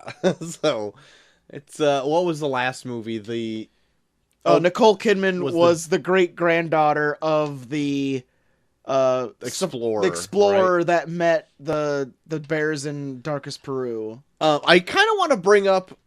This doesn't ruin the movie for me at all, but it's a Yeah. bit of a continuity error. In the very beginning of this movie, his aunt and uncle are sitting on that bridge, Yeah. and his uncle's wearing the hat. And he wouldn't have had the hat until after that explorer got there. And that explorer was there when they had Paddington, I think. No, it wasn't. Are you sure? Yeah, no, Paddington wasn't there when that explorer showed up. Okay. I thought he was. No, I don't remember Paddington being there. Okay. Well, it's still up for debate. Because I swear Paddington was there when the explorer was there. Maybe I'm wrong. Maybe you're right. Yeah, I don't Who think Paddington knows? was there. All right. Then maybe it's not an error. I thought I caught something. I swear, Paddington was. So if not I go to in- IMDb right now and look up goofs, it won't be there. I'm pretty sure Paddington wasn't in the beginning scene with them because it was supposed to be about like how he met the aunt and uncle, and that's where they were hooked on the marmalade sandwiches. I don't think they ever really show how Paddington became part of their family. Okay. All right. Yeah, I don't see it in here. Like there were other bears there, but the only two that he really communicates with are Aunt Judy and Uncle Pastuzo or something. Yeah, I don't know. He's got a weird name. I can never remember that. He does. So anyway, yeah. So then Paddington, he ends up going to jail Yeah. for a crime he did not commit. Yeah, And inside jail, he is a fish out of water. yeah. Like the thing I love the most about Paddington in this is like, yeah, he gets sad when shit is like goes bad for him, but he's still like super selfless about it. Where he's like, well, I guess I'll make the best of it. yeah. Like, or it's like, Yeah. motherfucker, you're going to jail for something you didn't do. Right. He's like, well, I'll still see my family like every month or so. Yeah. God damn it, Paddington. Think of all the good friends I can make in Yeah. prison. What the fuck, Paddington? I don't even know if he says that, but Yeah. I can You're probably going to hard ass jail, Paddington. hard ass jail. Yeah. There's a man called Knuckles in there. Yeah. You know what he probably did? Probably punched a guy. Probably punched a guy at least. At least. At the very least. You don't get the nickname Knuckles without at least punching one person. Right. Knuckles sandwich, anyone? Oh my Come god. on. Marmalade sandwich, anyone. Oh, just the, and I'll get to what the point I was gonna say, but like I love so when he goes in there, and he makes friends with nobody, right? Yeah. Even steps in even more when he throws a red He sock throws a into red the sock laundry, into the laundry, and now everyone's uniform is pink. so they hate him even more. Yeah. But somehow he gets onto the cooking staff. How does that happen? Oh, well, that's one of my favorite scenes when they talk about, like, Paddington talks about how he's not too fond of the food, and they're like, well, Right. if you don't like the food, you should talk to the cook. You should talk to Knuckles. No one talks to Knuckles. Yeah. So he goes up there, and then Knuckles is like, oh, do go on. Tell me what's wrong with my food. He's like, oh, okay. And then just fucking just lays into how shitty his food is. And he, like, Knuckles is fucking seething. Uh-huh. And then he even does that thing where, like, he, like, squirts ketchup on his apron. He's like, oh, no. I think I know what gets it out. Mustard, right? And he just, like, sprays mustard all over him, and he's just, like, rubbing it all in. Like, that whole scene is just... Brendan Gleeson is fantastic in this, because he's just staring at this bear as he's just fucking his life up with this fucking ketchup and mustard. Like, he is so fucking mad. So then, Knuckles picks him up like he's gonna punch him in the face, and then Paddington grabs his emergency marmalade sandwich and stuffs it in his mouth, and then he just stops and chews on it, and he's like, this is delicious. Where was this? And then he brings up marmalade, and he's like, okay, you're on my staff. Uh-huh. And makes him make marmalade for him. Yep.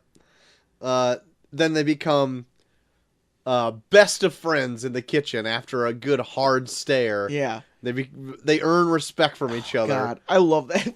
Like, he tries to get those orange sacks down, and then and they all fall on him. He's like, "Well, maybe you should just do it one at a time." And then they do that longer than needed to be seen, where he's taking one orange at a time and placing it on the table and counting them. God damn it, Paddington's so fucking good. So they end up wowing the entire jailhouse with their marmalade sandwiches to the point where like they incorporate more things that the other prisoners know how to cook to end up making mealtime at the prison like a thing to look forward to now. And, like, the one thing that I love the most, Molly brought it up when we were watching, it was like, they're like all desserts. Are these people going to eat any protein? They're just going to eat nothing but cupcakes and jellies for their whole stay in prison. That's right. Everyone gets type 2 diabetes. Yeah, everyone's gonna lose their foot as they're getting out of jail. There's gonna be truckloads of insulin that just needs to be imported to the jail. They're gonna truck all that shit in. Everyone's gonna fucking have to check their meters or whatever. Everyone's just in the bathroom pricking their fingers. So, check your sugars. That Check your sugars, Knuckles. That turns everybody around, and everyone loves Paddington now, to the point where when the Brown family visits Paddington at jail, and then they introduce like all of his new friends that he made when they all pop up in the window. They're all just there. Love that scene. They're all hardened criminals, too. Yeah. Like, even Mr. Brown brings it up, too. It's like, they're all criminals. Yeah, I also like that. It's like, we can hear you. Yeah. All you did was turn off the light. The microphone's that switch. I really like that. He's just like, oh, sorry. Mr. Brown in this is also fucking awesome. Yeah. I love Mr. Brown more and more after everything. Even down to where he's, what the fuck is it? Like, what was his nickname when he was, like, Bullseye Brown? Yeah. I fucking love Bullseye Brown. When he whips that baseball into the coconuts Yeah, or whatever. they have the carnival scene where he's got the long hair, and he throws that fucking baseball and knocks over all 3 bottles. Like, they, like, bounce off each other, and he's just, like, standing there like a fucking debonair fucking Like James cock Bond. of the walk. And then fucking the wife just, like, goes over and just, like, swoons over him. Like, oh my god. Mr. Brown is the fucking best. Yes, I love him so much in this. I also love it too that he's having like a midlife crisis in the beginning, and Paddington's like, he's doing weird things like drinking only weird blended vegetables and painting his hair. I know, and they're even like kind of like following the kids, where like the son is more like the daughter was in the first one, where like he's being very weird about the things that he likes. Right. Where he's like, that's not cool. Right. Trains aren't cool. Right.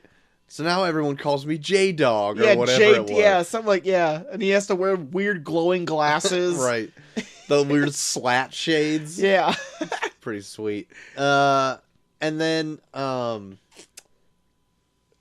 one of my favorite like little cameos. So in the first movie, Mr. Brown like infiltrates that explorer's office in that maid outfit. Yeah. Runs into that That's right, the guard thirsty comes security back. guard. Yeah, and that's in right. this, he comes back and then he's thirsty over the Hugh Grant nun.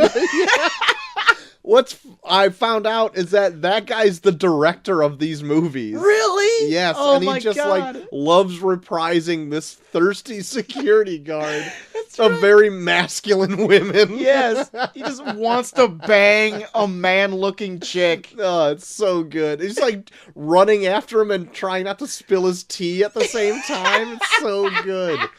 I loved that scene. Oh my god. You know, I remember he came back in this like, oh fuck yeah. He wanted to bang Hugh Grant none so bad. One good-looking sister. It was good.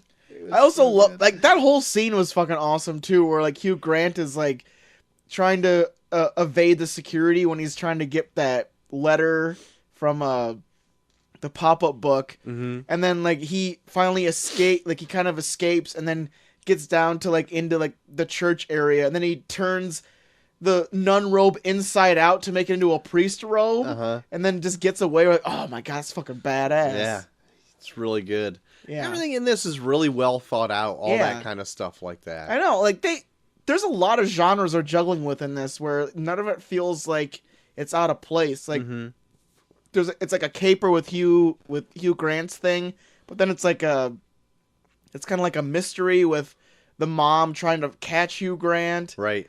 And then it's like and then you're like in prison. They do like a prison story with Paddington. Yep. And then they have like a really cool action scene on the train at the end. Yep. Like there's so many things they're juggling with in this, and then they all fit together so well. Yeah. It's just and then none of it is like mean spirited. It's just all fun all the way through. Right. Yeah. That's like my favorite part, because if anything was like any like negative in this movie, I don't think I'd be like into it as much. But everything has such a positive spin on it. Even like Hugh Grant is kind of like, yeah, he's the bad guy, but he's kind of like a bumbling, kind of like dope. I know. I think that's kind of why I like him as the antagonist more than Nicole Kidman, because Nicole Kidman is just a stone cold murdering psychopath. Yeah, she comes off as really cold and cruel. Yeah. Whereas Hugh Jackman in this, like he's just a greedy pompous dick. Yeah. Who's like everything about him is just like he gives himself away just because of how into himself he is. Because he keeps talking about how amazing the eyes are of the suspects. Right. Like the mom's just like having just a regular conversation with him, and he's talking about how striking all of the eyes of the suspects are when the suspects are just him. Like, really they're amazing blue eyes. Like they're pencil sketch. They're not even blue. I didn't tell you what color the eyes were. Oh, I can just and imagine. he just stares at her, and they're just huge blue eyes staring at her. And he's just giving himself away, just staring at her. Like, he's so into himself that he almost wants to get caught so that people will know how amazing he is. I think another one of my favorite scenes too is when they try to get Hugh Grant out of the house to like look for clues, like because they think that he is the bad guy all along, but they not for sure yet. Yeah. And so like he goes to leave and to meet some phony meetup. Yeah. But he forgets his scarf at home. Yeah, the agent that talked about his hot buns. Yeah. Yeah, they do like a whole thing with the kids where they go and visit his agent, and she keeps talking about how she has these warm buns. Right. And they film the whole thing so that they can call him with the agent's voice to get him out of the house. Yeah. And then they leave in the warm buns. So it's just like, oh, I love those buns. Beg your pardon? Got some warm buns. And he's like both like appalled and like complimentary about it. Like, oh, well, thank you. So when he's going to leave for his phony meeting or whatever, forgets his scarf, goes back into the house and meets up with the Browns there. He's like, "What are you doing in my house?" "Well, I'm your insurance salesman." Yeah. "And your wife's here? In your pajamas?" "Yes, of course." "In my house?" "Yes." "Okay."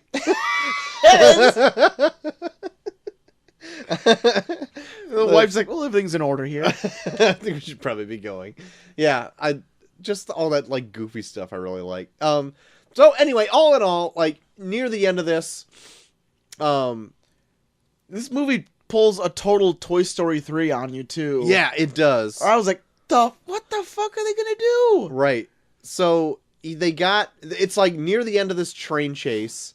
They found, like, Hugh Grant did find out the code to find this treasure in this organ. Yeah. Right? Yeah, it's an organ, right? Whatever Yeah. it is. Yeah, because he has to play the notes to open it. Right. And then, oh shit, what happens from here? Paddington grabs the pop-up book because the only way to clear his name is if he gives the police the pop-up book with Hugh Grant's fingerprints on it. Right. So then he steals it after he opens it, but then it closes, and he can't remember the sequence, so then he chases Paddington through the train. Mm-hmm. And then it's a big thing where the son, who's ashamed of loving trains, is driving the train and just repeatedly saying, "I love trains." So, like, that train is following the Hugh Grant train, like, just in this huge, like, high-speed train chase. Right. Where, like, Paddington's trying to get back onto the son's train from Hugh Grant's train, and then Hugh Grant throws him into a car and dislocates from the rest of the train, and then he crashes into like a pond or a lake or something. Right. And they do like a total Toy Story 3 moment where the wife tries to open the door, but she can't because it's padlock closed, and then Paddington just stops her and holds her hand, where I'm like, what's happening? Right. No. I was totally thinking that in this family movie, he was going to have this horrible, we're gonna watch depressing, Paddington drown. Right. But, to their beck and call, the escaped Knuckles and two other guys. Two other convicts escape from prison and fly in a plane and end up, like, just kind of by happenstance coming across this, right? Yeah. This is a definite, like, sure. Yeah, part of the movie where they just happen to land in the same body of water that Paddington's drowning in, right? So that they could work together to open the door, right, to get Paddington out, right? A big Deus Ex Machina type thing, yeah. But like, it all worked so well because he's already built these previous relationship in the prison. Yeah, they like redeem themselves as these like terrible men. Now even they're, during like, the end credits, heroes. Even during the end credits, they do like a whole thing where it's like prisoners exonerated for being good people or something. They just go out of their way to just be like, yeah, they seem to be good guys after all, so they're paroled. Right. But and then at the end of the day, the book is destroyed, right? No, it's held into evidence, so you can't buy it. Right. This is, to be honest, this is the part, like, yeah, the whole thing where, like, he almost drowns over, that's pretty sad, but for some reason, this is the part that was, like, I was feeling it, like, I was about ready to choke up. Where, yeah, everyone shows up at the Brown house, because Paddington was, like, sick for 3 days, and he wakes up like, oh no, it's Aunt Lucy's birthday, I didn't get her a present. And then he goes downstairs, and everyone's down there, and then he's like, well, we knew that we couldn't bring London to her, so we did the next best thing. And then the doorbell rings, and, oh, motherfucker.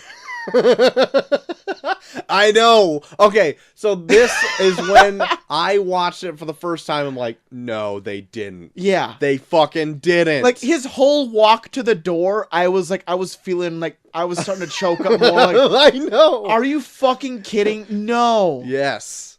Like, they did it's the most logical thing. And then, like, the movie is so good because they play on that throughout the whole thing. Like, there's so many scenes where, like, Paddington's just imagining him being with his Aunt Lucy and, like, just, like, brightening her day in some way. Or, like, whether it's, like, them walking to the pop-up book, or, like, there's, like, another scene where, like, he's back in Peru and he's just there with her and she's like, I'm so happy you're here. And, like, hugs him and stuff.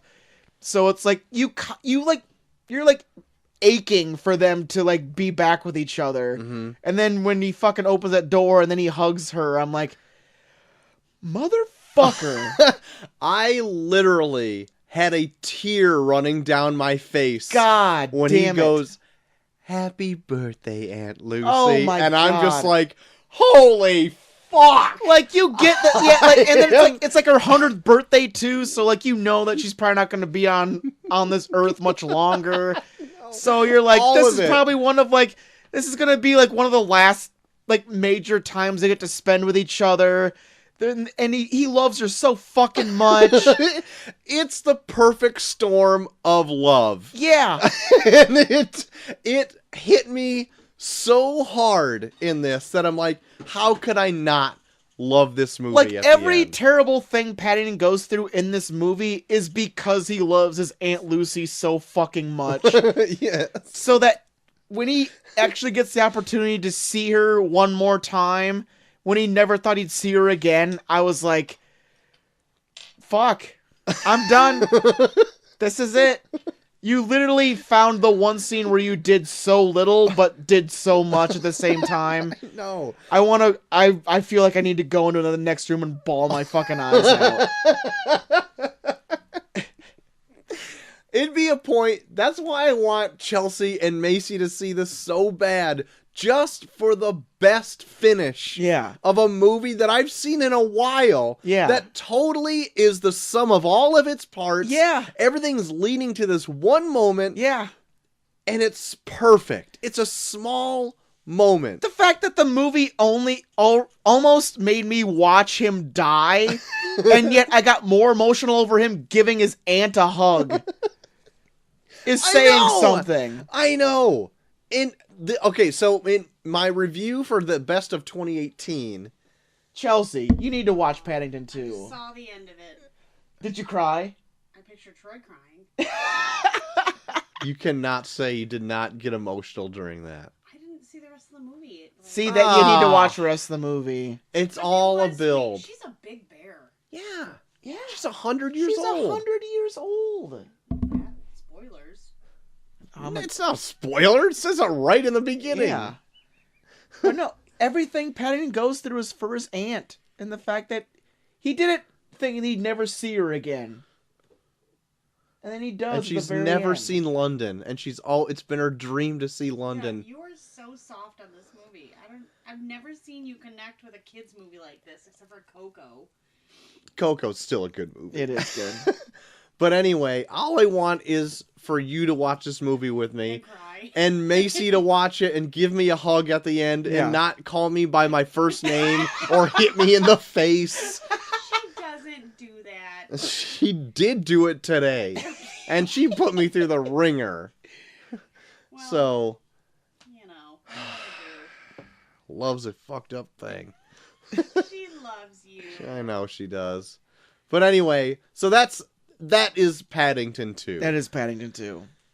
It's a great movie. Yeah. It still rings true to one of my favorite movies of 2018. Would this movie have made your top 10 list? Troy, you know I keep my lists to watch until I've watched everything I want to watch for 2018. I think this made number 6 for me. Oh, hear that?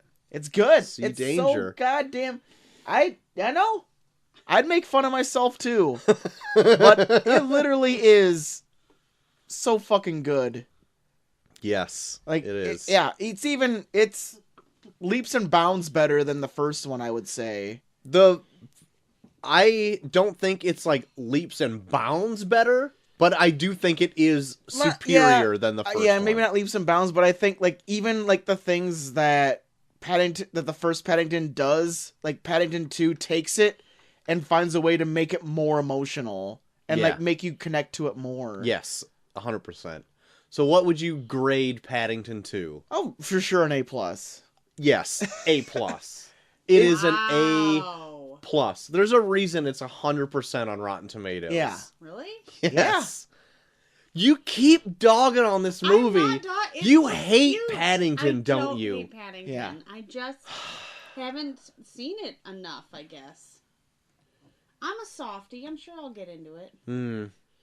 You're just If pushy. only- You're like such a I soapbox never want you to pusher. watch anything anymore. Except for this one movie. I want you to lock yourself in a room and wait for me. You push Macy too. You're like, want to watch the bear movie? God, the bears, and she never You can just tell she's like, "What is your deal, Dad?" Like, She did watch the real. first, 20 minutes of it with me. She's too little. I think it's not. She loved the bears. Yeah, but then when it's serious stuff without bears, she just doesn't care. I know. Yeah. She's not even 2. She's not a fan of Knuckles. Knuckles is great in this, though. God, I love everything Brendan Gleeson's in. Dude is fucking awesome. He's great. Is he the angry cook? Yeah. Yeah, he's Hagrid. No, he's not Hagrid. Oh, He's like the lazy-eyed guy from... That's it. I knew he was from Harry Potter. I'm like, there's something Yeah. with Harry Potter. I think, well, Molly said it. Fuck, what was it? Mad Eye Moody? Yeah, yep. Yep. There it is. Yeah, it was him. Oh, now you don't like it? Now you don't like I'm Paddington? rethinking. F minus. Oh. Troy, Paddington is made by the same people that made Harry Potter. Is it really? It Of is. course, that's why it's good. Now I'll watch it. God damn. I love Harry Potter. Harry Potter's not bad. I'm just like, It's God, good. I'm over it's it. damn good.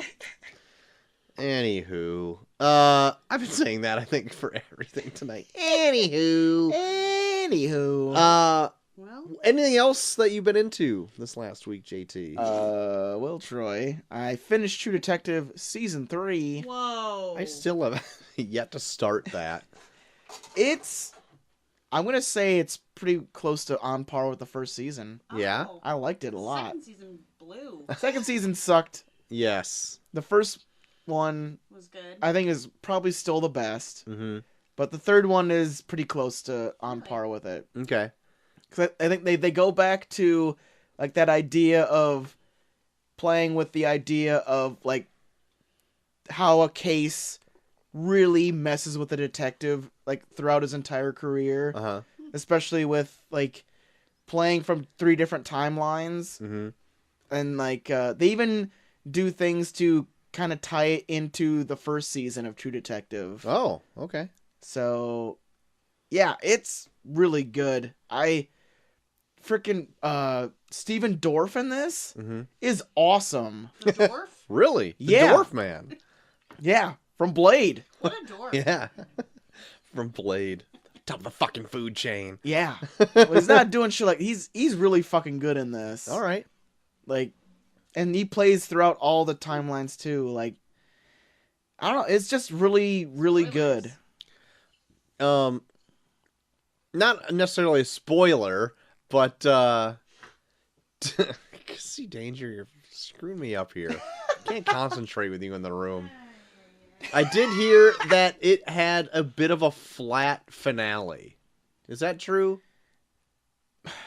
I wouldn't say it's flat. I think people were getting into it expecting I think it's kind of like how I think people took the first season, because I think a lot of people got in the first season where they were expecting this big, huge, climax where it's who is it? Oh my God, who is it? And then it's it's just a guy that you came across at a certain point.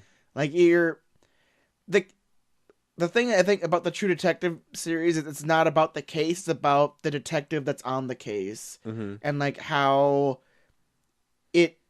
this obsession will affect him throughout his entire career and his entire life, pretty much. Okay. And I think that's what they do in this as well, where it even affects his wife, because she writes a book on it, and it gets to a point where he starts questioning are you with me because you love me, or are you with me because you love this case, and the one bit of success you got was writing about this case. Are you just using me because I'm the closest thing you have to this case?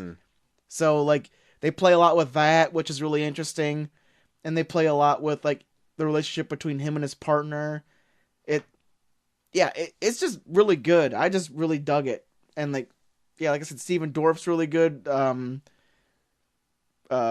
woman that plays his wife is really good. Mahershala Ali is good. It's just all around just fucking good. Great. I really dug it. I do want to get to it sooner than later before nobody gives a shit anymore. But even then, I'm I don't care. Yeah. Just watch it. I don't care. No, I don't it's talk good. to anybody anymore. And I watched a few more episodes of Crashing. I think I'm on episode 5 now. Mm-hmm. And still good. And I was telling Molly this before I left, but he's currently in a relationship with a woman that reminds me a lot of like my relationship with my ex, where like I'm like spending a lot of the time like wanting to scream, "Get out while you still can!" Yeah. Where like they do like a lot where he's like kind of happy, just slowly progressing through the comedy scene, and she's just like pushing him where it's like, you should be famous, you should do this, you should talk to that guy, we should go to this together, but then like still expecting him to like spend as much time with her as possible, where it's like, no, this is not gonna end well. Yeah. And like I'm like, and because like Pete Holmes plays like a guy that's like so naive when it comes to love, like I was in that exact same boat in that exact same relationship where I'm like, no. Like you're, like it's so weird. It's like you're so much older than me, but you're making the same mistakes I did. Like, get out, just stop. Get out while you still can. Like there's so many friends being like, did you think about this? I was like, yeah, I did, but you know, I think I'm doing the right thing. We're like, no, stop.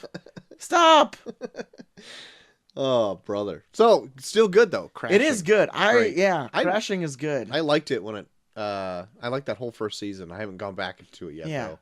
I'm digging it. It's real good so far. Solid gold. And I rented a film called The Death of Stalin. I went into it just because I was listening to a podcast where Leonard Maltin said it's his favorite movie of last year. Oh. So I went and saw it. It's really fucking fun. Okay. Like, it's all about, it takes place like in 1953, I think, around the death of Stalin. Right. And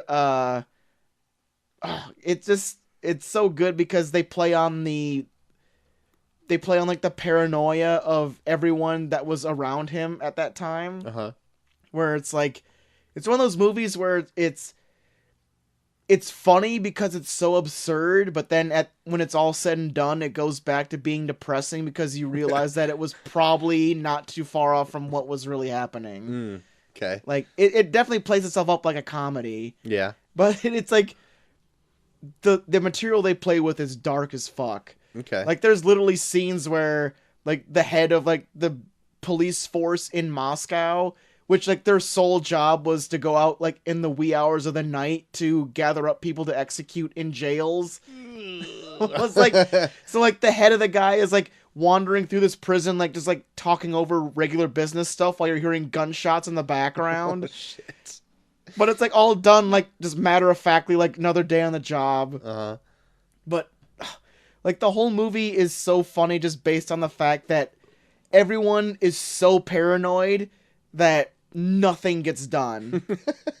Like, especially, like, after Stalin dies, like, no one knows who's gonna take power next, so they're all walking on eggshells around each other, unless they get an opportunity to, like, get one up on somebody, and then they rush as fast as they can. Like, it's really fucking funny. Okay. Like, the first scene alone is, like, it's just, like, almost like a cold open, really, where you're watching this orchestra play, and, like, it's all done, everyone's leaving, and then the head of it gets a phone call, and it's Stalin, and he's like, hey, can I get a recording of your orchestra from tonight? I kind of feel like listening to some classical music.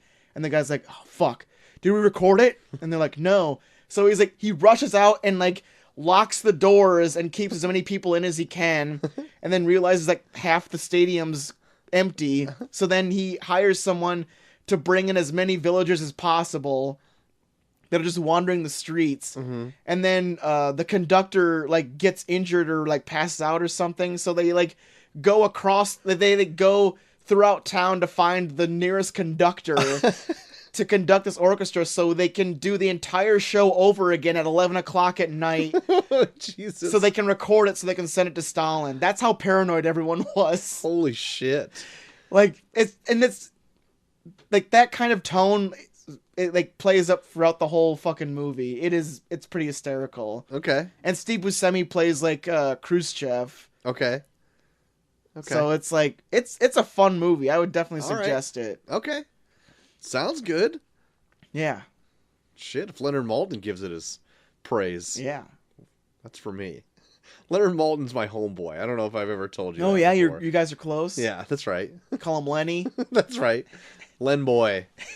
Len boy. That sounds bad. Anything else? That's all I'm into, Troy. I had a bit of a busy weekend, so I wasn't into Yeah, I figured he had some stuff going a on. whole lot. But I did watch. I ended up getting that DC Universe app. Yeah. Did I tell you that last week? Yeah, you talked about Doom Patrol. So I watched the second episode of it. Still good, still strong. Okay. It's still kind of like doing a thing where it's like throwing in adult stuff for the sake of being adult only, and I think that's like the one detriment to everything that the DC Universe app has for its own original content so far. But me and Ghost Hunter Dave were talking that like we both think that like this app is not for children. And I Really? and I can't remember if I brought up last week or not, but like even the pilot episode of Doom Patrol had two full-on sex scenes in it. Yeah. With full nudity, and was very explicit in its language for the sake of just having that stuff in there. Yeah. And the plotting and the actual story is good. I think those are really well told. But it's just the script and the dialogue, I think, is just not... it doesn't have a mature take on it. Gotcha. It still feels a little adolescent, maybe I should say. But all in all, though, I still think Doom Patrol's a pretty solid show. Gotcha. It's a pretty good take on the characters, and I'm enjoying it so far. Right on. And it's fun that it comes out week to week too, because like it's one of the things that like I usually binge anything I watch now, and now it's like forcing me to wait like weeks at a time. So I'm like, okay, not weeks at a time, but a week at a time. But yeah, I'm digging it, and that's pretty much the only thing I was into this last week. Fair enough. Yeah. Well, JT. Yes. If people want to talk about adult-natured things with you, where could they do so? Tits at Bucky for everyone on Twitter, also Bucky for everyone on Instagram, and him at Bucky for everyone on Snapchat. Troy. Now that family-friendly February is over, let the swear and violence and nudity gates open. You can let all your debauchery fly on at Troy to the Max on Twitter, or you can hit us both up at Review Pod on Twitter as well. We have all of our shows uploaded onto reviewpod.podbean.com, and you can listen to us also elsewhere on like any podcasting site. We are like a Stitcher, Spotify, Google Play, Google Podcasts. That's the same thing. YouTube, if you want. Apple Podcasts is what the other one I was searching for. And if you listen to us there, then rate and review us there, because if you like the show, helps other people find the show. If you want to write in, you're more than welcome to do so at reviewpod at gmail.com. Yes. Gee whiz. Gee whiz Gmail. Kind of botched that one up a little bit, but everyone gets the gist of it. I say it every show. Yeah. If you didn't get it all, go back and listen to a Go back and listen show. to the tail end of any other episode. What do we got coming up next week, JT? Well, Troy, I brought it up to you, and you are on board in honor of Captain Marvel. Yes. We're going to be spotlighting the time period of Captain Marvel, the 90s. Yes. And since it is a strong female character, we're going to be talking about female-centric 90s films. Mm-hmm. And my first pick, since we're doing our first week of it, I'm going to be going with one that I've always been curious to watch. It's pretty prevalent in the culture, but I've never seen it. I barely know what it's about. Okay. But I really want to see it. I know how it ends. I want to see it. And it's free on Amazon. Okay. Thelma and Louise. Oh, okay. I've never seen it. I've never seen it either. I barely know what it's about. Uh-huh. I think it's like two women on the run from something. Uh-huh. And, yeah, I've always wanted to see it. Okay. Good deal. Good deal. So in honor of Captain Marvel, 90s female-centric films for the month of March. Really sticking it to those Rotten Tomatoes Stick it to those trolls. Rotten Tomatoes trolls. For next week, we're doing Thelma and Louise. Solid gold. All right, sweet deal. Awesome. A classic movie that neither one of us has seen. How about Exactly. it? How about Exactly. it? That's how I roll. Sweet deal. Coming So up. try and do that. So try and up that one, Troy. Fuck. I thought you were going to pick something else. And I'm like, oh, don't. I might pick that one. But I'm not going to tell you what it is. Okay. So, Thelma and Louise. I'll Thelma let you know my and pick Louise. come Thursday. Okay. Well, Thursday for the listeners, Wednesday for you. Yeah. Peek behind the curtain there. We'll record a day before it comes out. Or you can make me wait more because I think it's Captain Marvel comes out Oh, next yeah, week. that comes out on the 7th. Yeah. So it'll be 2 weeks. So 2 weeks. All right. Good freaking deal then. Okay, well, next, this coming Monday, we have our review for The Umbrella Academy coming up. Both finished it on the Netflix. Yeah. So check out what we thought there on Monday. Yep. Give you a little bit more time to finish it before we give our big spoiler-filled review. You betcha. But that'll be it for the show, I think, JT. Yes. So join us Monday for Umbrella Academy. But until then, I have been Short of the Max Extreme. I am JT3K. And we are off.